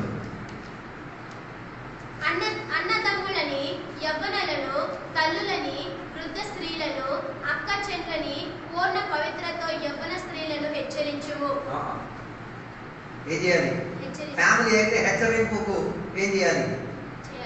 హెచ్చరించే బాధ్యతలో మనం ఉండి తినాలి. అది ఈ కాలం ఇది ఎవరికి అక్కర్లేదు, ఏమక్కర్లేదు. హెచ్చరించేది వినడానికి ఏం లేదు, ఇష్టం లేదు.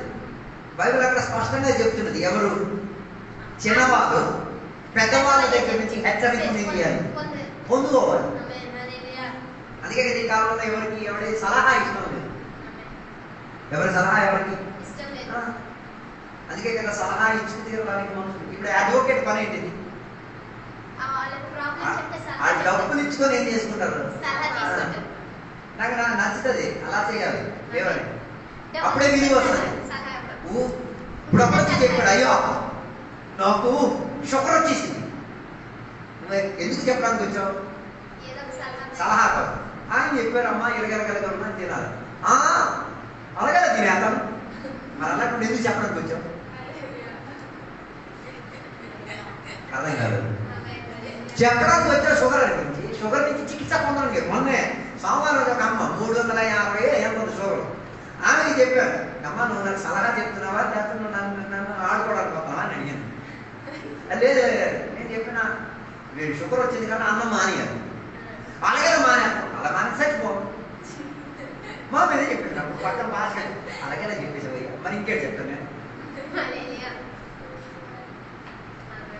నేను ఆమెకి సింపుల్గా ఒకటే అన్నాను, అమ్మ నువ్వు అన్నం తినేటప్పుడు ఇంటి బయట కూడా ఒక డ్రమ్ము పెట్టుకో, నువ్వు ఎక్కడ ఎంత అన్నం తింటావు అక్కడ కూడా అంతే అన్నం పోసి అన్నాను. ఎప్పుడు ఆ డ్రమ్ పాడైతే ఆ రోజు తెచ్చిపోతావు, అంతే కదా. మరి నేను చెప్పినామనుకున్న ఉద్దేశం సలహా వినడానికి ఎవరికి ఏం లేదు. పెళ్లి గురించి చెప్పారు, తిరగడ కొంటాడు ఆయన, వీడికి ఒక ఇష్టం ఉంటుంది. ఒక అబ్బాయికి మాట్లాడతాడంటాడు, అయ్యా నాకు ఐశ్వర్య రాయ్ లాంటి అమ్మాయి కావాలి. నిన్న నువ్వు జన్మలో పెళ్లి చేసుకోడు. ఐశ్వర్య లాంటి అమ్మాయి ఎవరికి దొరికింది? ఆయన దొరికాడు. నీకు దొరకదు. నీకు దొరికిన దాన్ని నువ్వేం చేసుకోవాలి? ఐశ్వర్య రాయిగా మార్చుకోవాలి. అర్థం కాలేదు. సలహా వినడానికి ఎవరికి ఏం లేదు, ఇష్టం లేదు. సంఘ బిడ్డలో ఎవరు సలహా వినరు? అమ్మా నాకు షాప్ పెట్టుకో అమ్మా, ఈ పాస్టర్ అలాగే చెప్తాడు, ఆయన పని పాట ఉండదు. దాని అర్థం ఈ ప్రజలు ఏమైపోయారు, కుటుంబంలో సలహాలు వినడానికి ఇష్టం లేదు. కాబట్టి ఇప్పుడు ఒక ఊరికి మనం వెళ్తే, ఒక దేశానికి మనం వెళ్తే ఫస్ట్ ఎంత మందికి అడుగుతాం? మీ పిల్లలకి చదివించడానికి ఒక కాలేజీలో చేస్తే ఎంత మందికి అడుగుతాం? ఎందుకు? దాని గురించి మనకేం లేదు, అవగాహన. అలాగే ఆత్మీయతలో కూడా ఒకరొకరికి మనం ఏం చేయాలి? సలహా. అందుకే ఒక్కసారి 5వ అధ్యాయం 2వ వచనం చదవండి. అన్నదమ్ములను, యవ్వనులను, తల్లులని, వృద్ధ స్త్రీలను, అక్క చెల్లెలని పూర్ణ పవిత్రతో యవ్వన స్త్రీలను హెచ్చరించుము. హెచ్చరింపులో ఏముంది? పరిశుద్ధత, ప్యూరిటీ ఉంది. పూర్ణ పవిత్రత, పూర్ణ పవిత్రత, పూర్ణ పవిత్రత యవ్వన స్త్రీలకు హెచ్చరించుము. ఎందుకు యవ్వన స్త్రీలకు హెచ్చరించాలి? వాళ్ళకి ఏ విషయం గురించి ఏం లేదు, అవగాహన, ఐడియా లేదు. ముసలోళ్ళకి ఏముంది? అన్ని విషయం గురించి అవగాహన ఉంది, ఐడియా ఉంది. అన్ని విషయం ఎలా చేయాలో, ఏ రీతిగా చేయాలో వారికి మంచి అవగాహన ఉంది. ఆ అవగాహన ఉండబట్టి ఈయనకి ఏం వేస్తున్నారు? సలహా ఇస్తున్నారు. ఆ ఇచ్చిన సలహాన్ని వారు ఏం చేసుకోగలిగింది? పరిశుద్ధతతో నిలబెట్టుకోగలిగింది. అదే నేను చెప్పిన ఉద్దేశం, మనం సహోదరులుగా ఏం చేయాలి? ఉండి తీరాలి. తర్వాత యాకోబు పత్రికలో ఒక్కసారి చూడండి, 2వ అధ్యాయం 15వ వచనం. యాకోబు పత్రిక 2వ అధ్యాయం 15వ వచనం.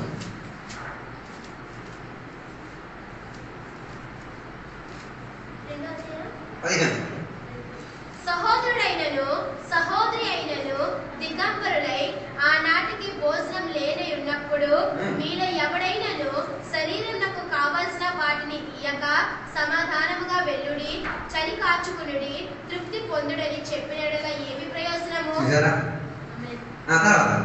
అలాగే విశ్వాసము క్రియ లేనిదైతే అది ఒంటిగా ఉండి మృతుమై ఉండదగును. అక్కడ రాయబడిన మాట చూసారా? విశ్వాసం ఉంది, క్రియ చేసుకోవాలన్న సిచ్యువేషన్ వచ్చినప్పుడు సహోదరులు ఏం చేయట్లేదు, ఏ క్రియ చేయట్లేదు. ఒకడు ఆకలిగా ఉన్నాడు కదా. ఎవడైనను శరీరమునకు సహోదరుడైనను సహోదరి అయినను దిగంబరులై ఆనాటికి భోజనం లేక ఉన్నప్పుడు మీలో ఎవడైనను శరీరమునకు కావలసిన వాటిని ఇయ్యక సమాధానముగా వెల్లుడి, చలి కాచుకునుడి, తృప్తి పొందుడని చెప్పిన ఏమి ప్రయోజనం ఏమిటో? ఒకడు ఆకలితో ఉన్నాడు, ఆహారం లేదు, ఆ విషయం నీకు తెలిసింది.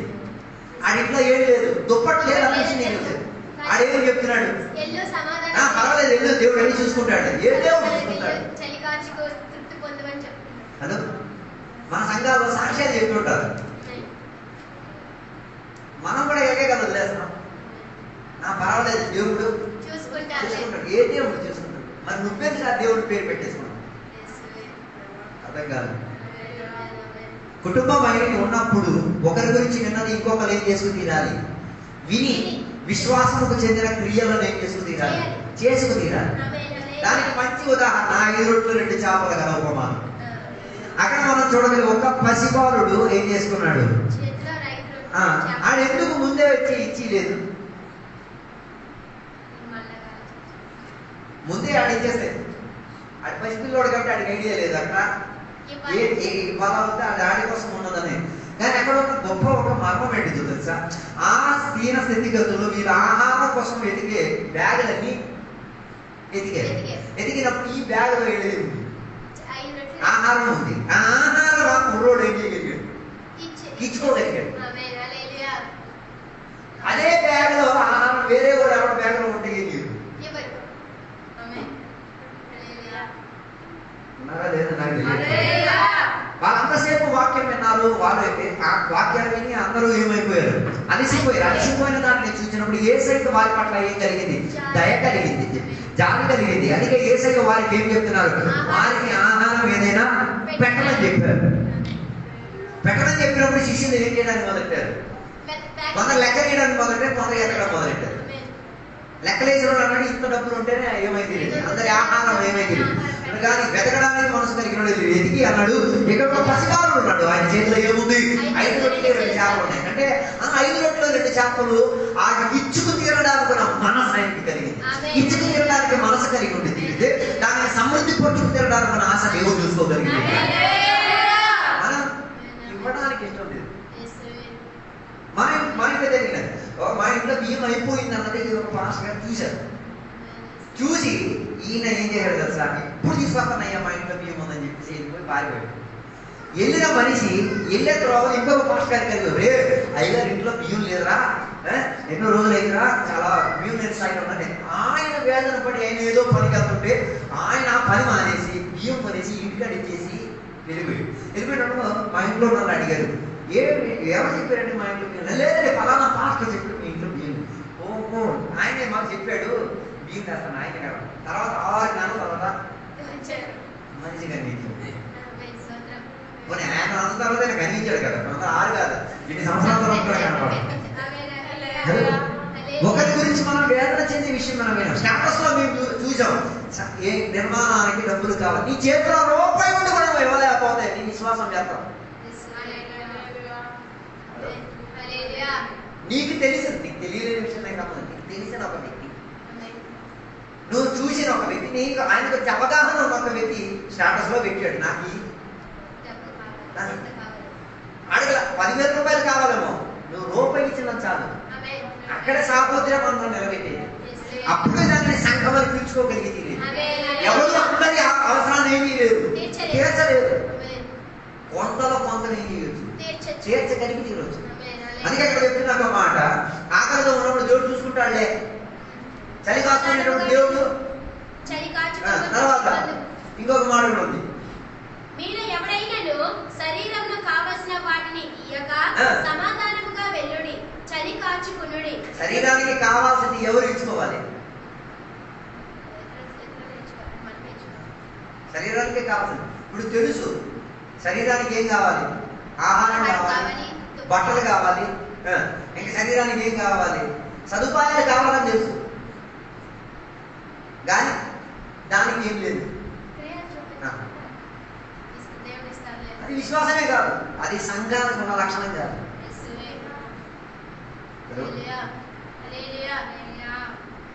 తెలుసు తెలుసు మన చర్చికి ఏం కావాలి? బాత్రూమ్ కావాలి, దేవుడు చూసుకుంటాడు. ఏ దేవుడు చూసుకుంటాడు? దొంగ దేవుడు చూసుకుంటాడు. తెలుసు అక్కడ ఒక అవసరం ఉంది.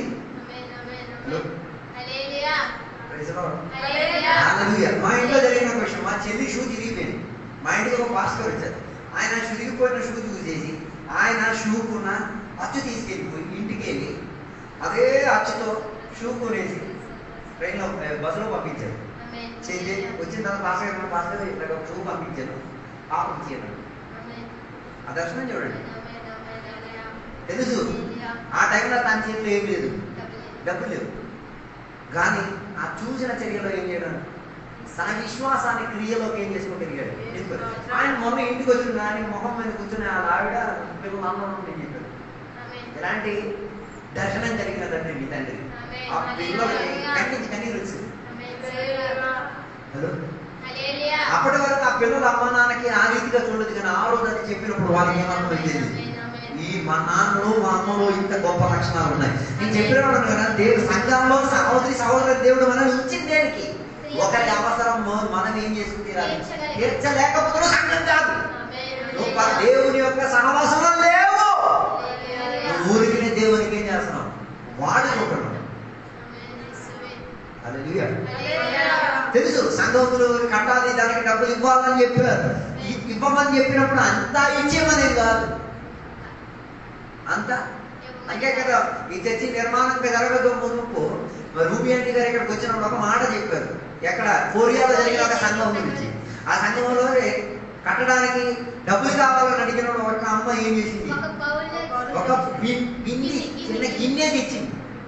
నా దగ్గర ఈ గిన్నె తప్ప ఇంకేమీ లేదని మాస్టర్ గారికి దేవుడు మాట్లాడటం మొదలెట్టి ఏమని, ఆ గిన్నె చాలురా నాయనా, నీ అవసరాలు నేను ఏం చేసుకోగలిగేది తీర్చుకో. నువ్వు ఆ గిన్నె కూడా తేలేకపోయావంటే నీ విశ్వాసం దానికన్నా కెట్టాలి. అర్థం కాలేదు. ఓ గిన్నె కూడా దాని అర్థం నీ విశ్వాసం మందతలోకి వెళ్ళిపోయింది. నీ విశ్వాసానికి ఏం లేదు, జీవం లేదు. నీ విశ్వాసం సంఘానికి ఏది లేదు, ఆ విచారణకు ఏది సదుపాయం ఇచ్చి తీరట్లేదు. అలాగే తీరితే ఆ ఇల్లు ఏమై తీరేది, పాడైపోయింది. ఒక ఇంటికి నేను వెళ్ళి చూశాను, ఆ ఇంట్లో బియ్యం అయిపోయింది. వెంటనే ఇల్లు ఏం చేశాడు, బియ్యం ఉంటుంది వాళ్ళకి తెలియకుండా ఏం చేశారు, ఉంచేసారు సార్. మనమైతే హలో హలో ఇక్కడ ఎన్నో రోజుల నుంచి బియ్యం ఉంది, ఎన్నో రోజుల నుంచి అలాగే అక్కడ పడుంది తప్ప మన ఐదు తీసుకెళ్ళాడు. మన విశ్వాసం అని నటనే. కారణం ఏంటిది, ఎక్కడ ఏది చేయాలి అక్కడ చేయడానికి ఏం చేయట్లేదు, సహోదర బంధాన్ని చూపించట్లేదు.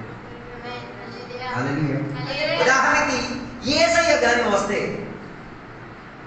ఇప్పుడు యేసయ్య ఎక్కడికి వచ్చినప్పుడు అక్కడ అంటే రోత వద్దు ఏం చేస్తారా? హలో, యేసయ్య అయితే ఏం చేస్తారు, ఏం చేస్తారు. అందుకే కదా యేసయ్య ఒక ఇంటికి వెళ్ళేటప్పుడు ఆ ఇంట్లో ఉన్న సిద్ధాంతం వచ్చిన ఆ ఇంట్లో ఉన్న యజమాని కానీ పనివాడి కానీ వచ్చి ఏం చేయాలి, అందరికీ కాలు కడగాలి. యేసయ్య అక్కడికి వచ్చి నిలబడ్డారు, ఎవరికి వచ్చి కడుగుతారు. కానీ అక్కడి నుంచి ఎవరు యేసయ్య ఏమి ఎక్స్పెక్ట్ చేస్తున్నారు, యేసయ్య అనుకున్న శిష్యులు ఎక్కడ చూస్తే వీలైనా నాకు ఏం చేస్తారు, వాళ్ళు కడగట్లేదు. వాళ్ళు బిల్డప్లు అలా జరుగుతున్నారు. యేసయ్య వెంటనే ఏం చేశారు, తుమ్మాలు కట్టి నడుము కట్టుకొని గిన్నె పట్టుకొచ్చి ఏం చేశారు. నేను అడుగుతున్నా, ఆ సిచ్యువేషన్లో నువ్వు ఆ పని చేయగలుగుతావు? చేయలేకపోతే నీ విశ్వాసానికి ఏం లేదు, క్రియలు లేదు. నువ్వు ఫ్యామిలీ కాదు, అర్థం కాదు. ఫ్యామిలీ అయితే అన్నింటినీ చూసి ఏం చేస్తారు, అక్కడక్కడ చేసుకోవడానికి ప్రయత్నం చేయగలుగుతుంది. అలాగైతే ఒకరి అవసరానికి ఒకరు ఏమై ఉంటుంది, తోడై ఉంటుంది. ఒకరికి ఒకరి సహాయంగా ఇంకొకరి సహాయం. అందుకే కదా యేసయ్య మంచి ఒక కథ మనకి తెలుసు. శిష్యులకు అందరికీ వెళ్ళమని చెప్పి యేసయ్య ఏం చేశారు, ప్రార్థన చేయడానికి వెళ్ళారు. ఈ ఎల్లికి ప్రయాణంలో ఏమై తీరారు, విపరీతంగా గాలి మానం వచ్చింది. ఆ సందర్భంలో యేసయ్య వారి మధ్యలోకి ఏం చేశారు, నడిచి వచ్చారు. ఆ నడిచి వచ్చిన చర్యలో పేదలు యేసయ్య అడగడం, యేసయ్య నువ్వు కానీ యేసయ్య అయితే నన్ను కూడా ఏంటి నడవడానికి ప్రయత్నించే చర్యలో ఏమయ్యాడు, మునిగాడు. మిగతా ఎందుకు చెయ్యకూడదు? అంత బాధ్యత ఉన్నోళ్ళైతే ఎందుకు చెయ్యలేదు? యేసయ్య చెయ్యిస్తారా ఇచ్చారు, అది వేరే విషయం. నేను అంటుంది మిగతా 11 మంది చెయ్యేందుకు ఇవ్వలేదు, కారణం సహోదరులు కాదు కాబట్టి. అది చచ్చిపోయినా మాకు రావాలని మేము బతుకుంటే అదే ఆడ పంట ముగింది అనుకో, అప్పుడు కూడా యేసయ్య చేయించేది. పడవలో ఉన్నాడు, ఈడు నీరులో ఉన్నాడు. అది ఈడికి ఏం చేయొచ్చు, సహాయం చేసి తినడానికి సార్ ఒకవేళ చేసుకుంటే అలా రాసు చేయలేదు. అందుకే చాలా మంది సహోదరి రైతుడు సహోదరు లక్షణంతో చెప్పేస్తాడు, కానీ సహాయం చేయాల్సిన సిచ్యువేషన్లో చెయ్యలేకపోతే మనం ఎవరంగా సంఘం కావాలి. సంఘం నుంచి వేరే ఏదో తెచ్చుకున్నాం.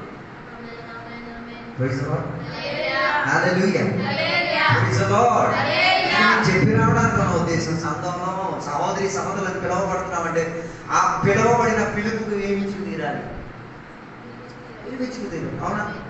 మీ సహోదరుడి పెళ్లి అయితే నువ్వు వెళ్ళవా, నువ్వు డబ్బులు ఇవ్వవా? మరి సంఘంలో ఉన్న సహోదరుడికి పెళ్లి అయితే అప్పుడు మన సహోదరం కాదు కదా. బైబిల్ చెప్పిన సంఘంలో ఒకరికి ఏమై ఉండి తీరాలి సహాయం. అందుకే బైబిల్ చెప్తున్నమాట, వారి ఆస్తులు అమ్ముకొని ఏం చేసేవారు, సదుపాయం చేసేవారు. అది సంఘం. ఆస్తి అమ్మేసి ఇచ్చుకునే అంత ఆ ఆత్మీయ ఆ విశ్వాసం మీరు ఒకసారి చూడండి.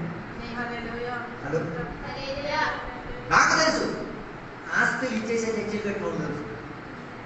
మొత్తం ఆస్తి ఇచ్చేసి చర్చలు కట్టేసి మాస్టర్ గారికి ఇల్లు కట్టేసి ఇచ్చిన వాళ్ళు ఉన్నారు. ఆ మనసు మీరు చూడండి. నేను నాకు ఉన్నది ఇచ్చేసి నేనేం చేస్తాను, ఇచ్చి చేసుకునే అంత కెపాసిటీ మనకి లేదు. హలో, హల్లెలూయా. నేను కూడా అలాగే నేను నా ఉద్యోగాన్ని ఇచ్చి నేను ఏమని ఏం చేస్తాను. ఇప్పుడు కూడా ఇంట్రెస్ట్ ఉంది వెళ్ళిపోవడానికి. ఈ పిచ్చి పిచ్చి విశ్వాసం చేసిన ఫోన్లు చేసినప్పుడు అప్పుడు కూడా దేవుడు బలపరిచేది. అరే నేను రా నేను పిలిచింది, నేను నిన్ను నడిపించిన వాడిని నేను ఉన్నప్పుడు నువ్వు ఆ విషయం గురించి ఏం చేయాలి.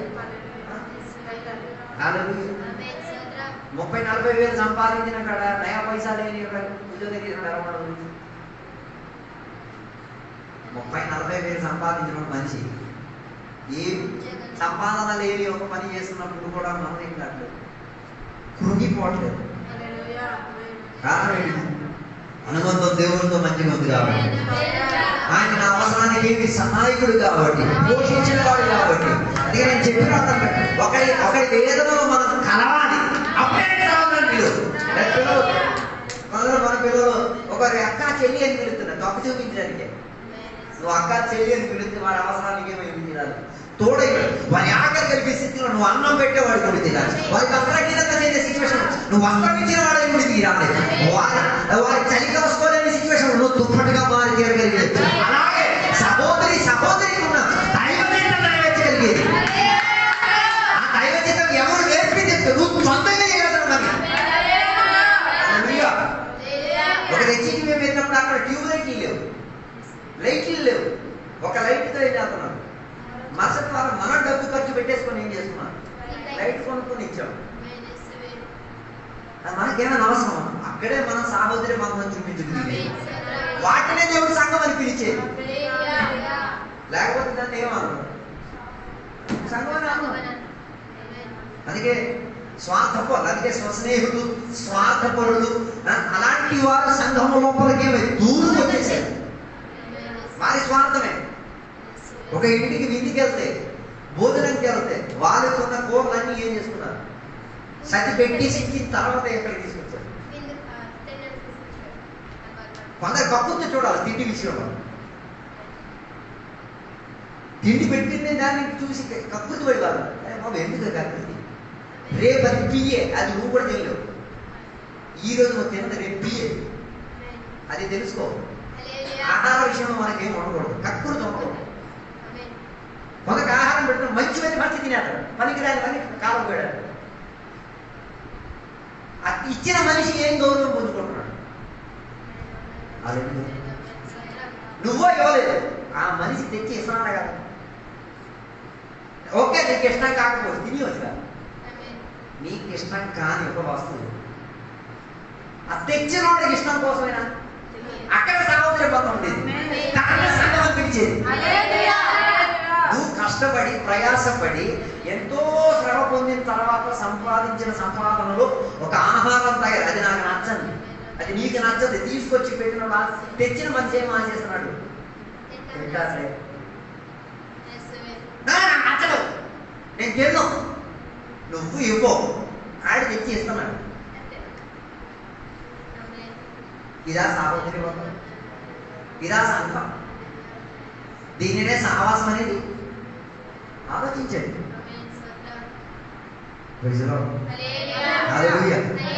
అందుకే కొందరికి ఇప్పుడు కూడా తెలియదు ఏ రీతిగా ఒకరొకరిని ఏం చేయాలి, సక్రియత చేసి నిలబెట్టాలి తెలియదు. నేను అన్నం నమ్ముకున్నాడు, ఒకడు నాకు భోజనం పెడుతున్నాడంటే నేను ఆడికి ఏం చేయాలి, అదే రీతి కలిగితే ఇచ్చెక్కో కలిగి తీర్చడం ఎక్కడికి. నేను అలా నమ్మని మీ నమ్మకం మీ విశ్వాసం నాకు తెలియదు, నేను అలా నమ్మాను. అందుకే నేను ఏ వేదిక కొడుకుని వేదికలు నేను తిన్నాను, నాకు ఇచ్చుకోవడానికి స్తోమత లేరు. నేను సైలెంట్ కుటుంబాలు కారణం ఏంటిది, వాళ్ళు అంత ఇచ్చినట్టుగా నా స్తోమత నాకు అంత ఏది ఇట్లేదు. నేను అది తిని ఆడికి నేను ఇవ్వలేకపోతే నేను ఆడికి రుణస్థులు అవుతాను. అది నా ప్రార్థనకు దేవుడు ఆలకించాడు, సాధన ఆలకిస్తాడు. కారణం ఏంటిది, ఆడి నీకు అంత చేసి నువ్వు ఏం చెయ్యికి తినేసావు కదరా అని దాకా అడిగితే దానికి జవాబు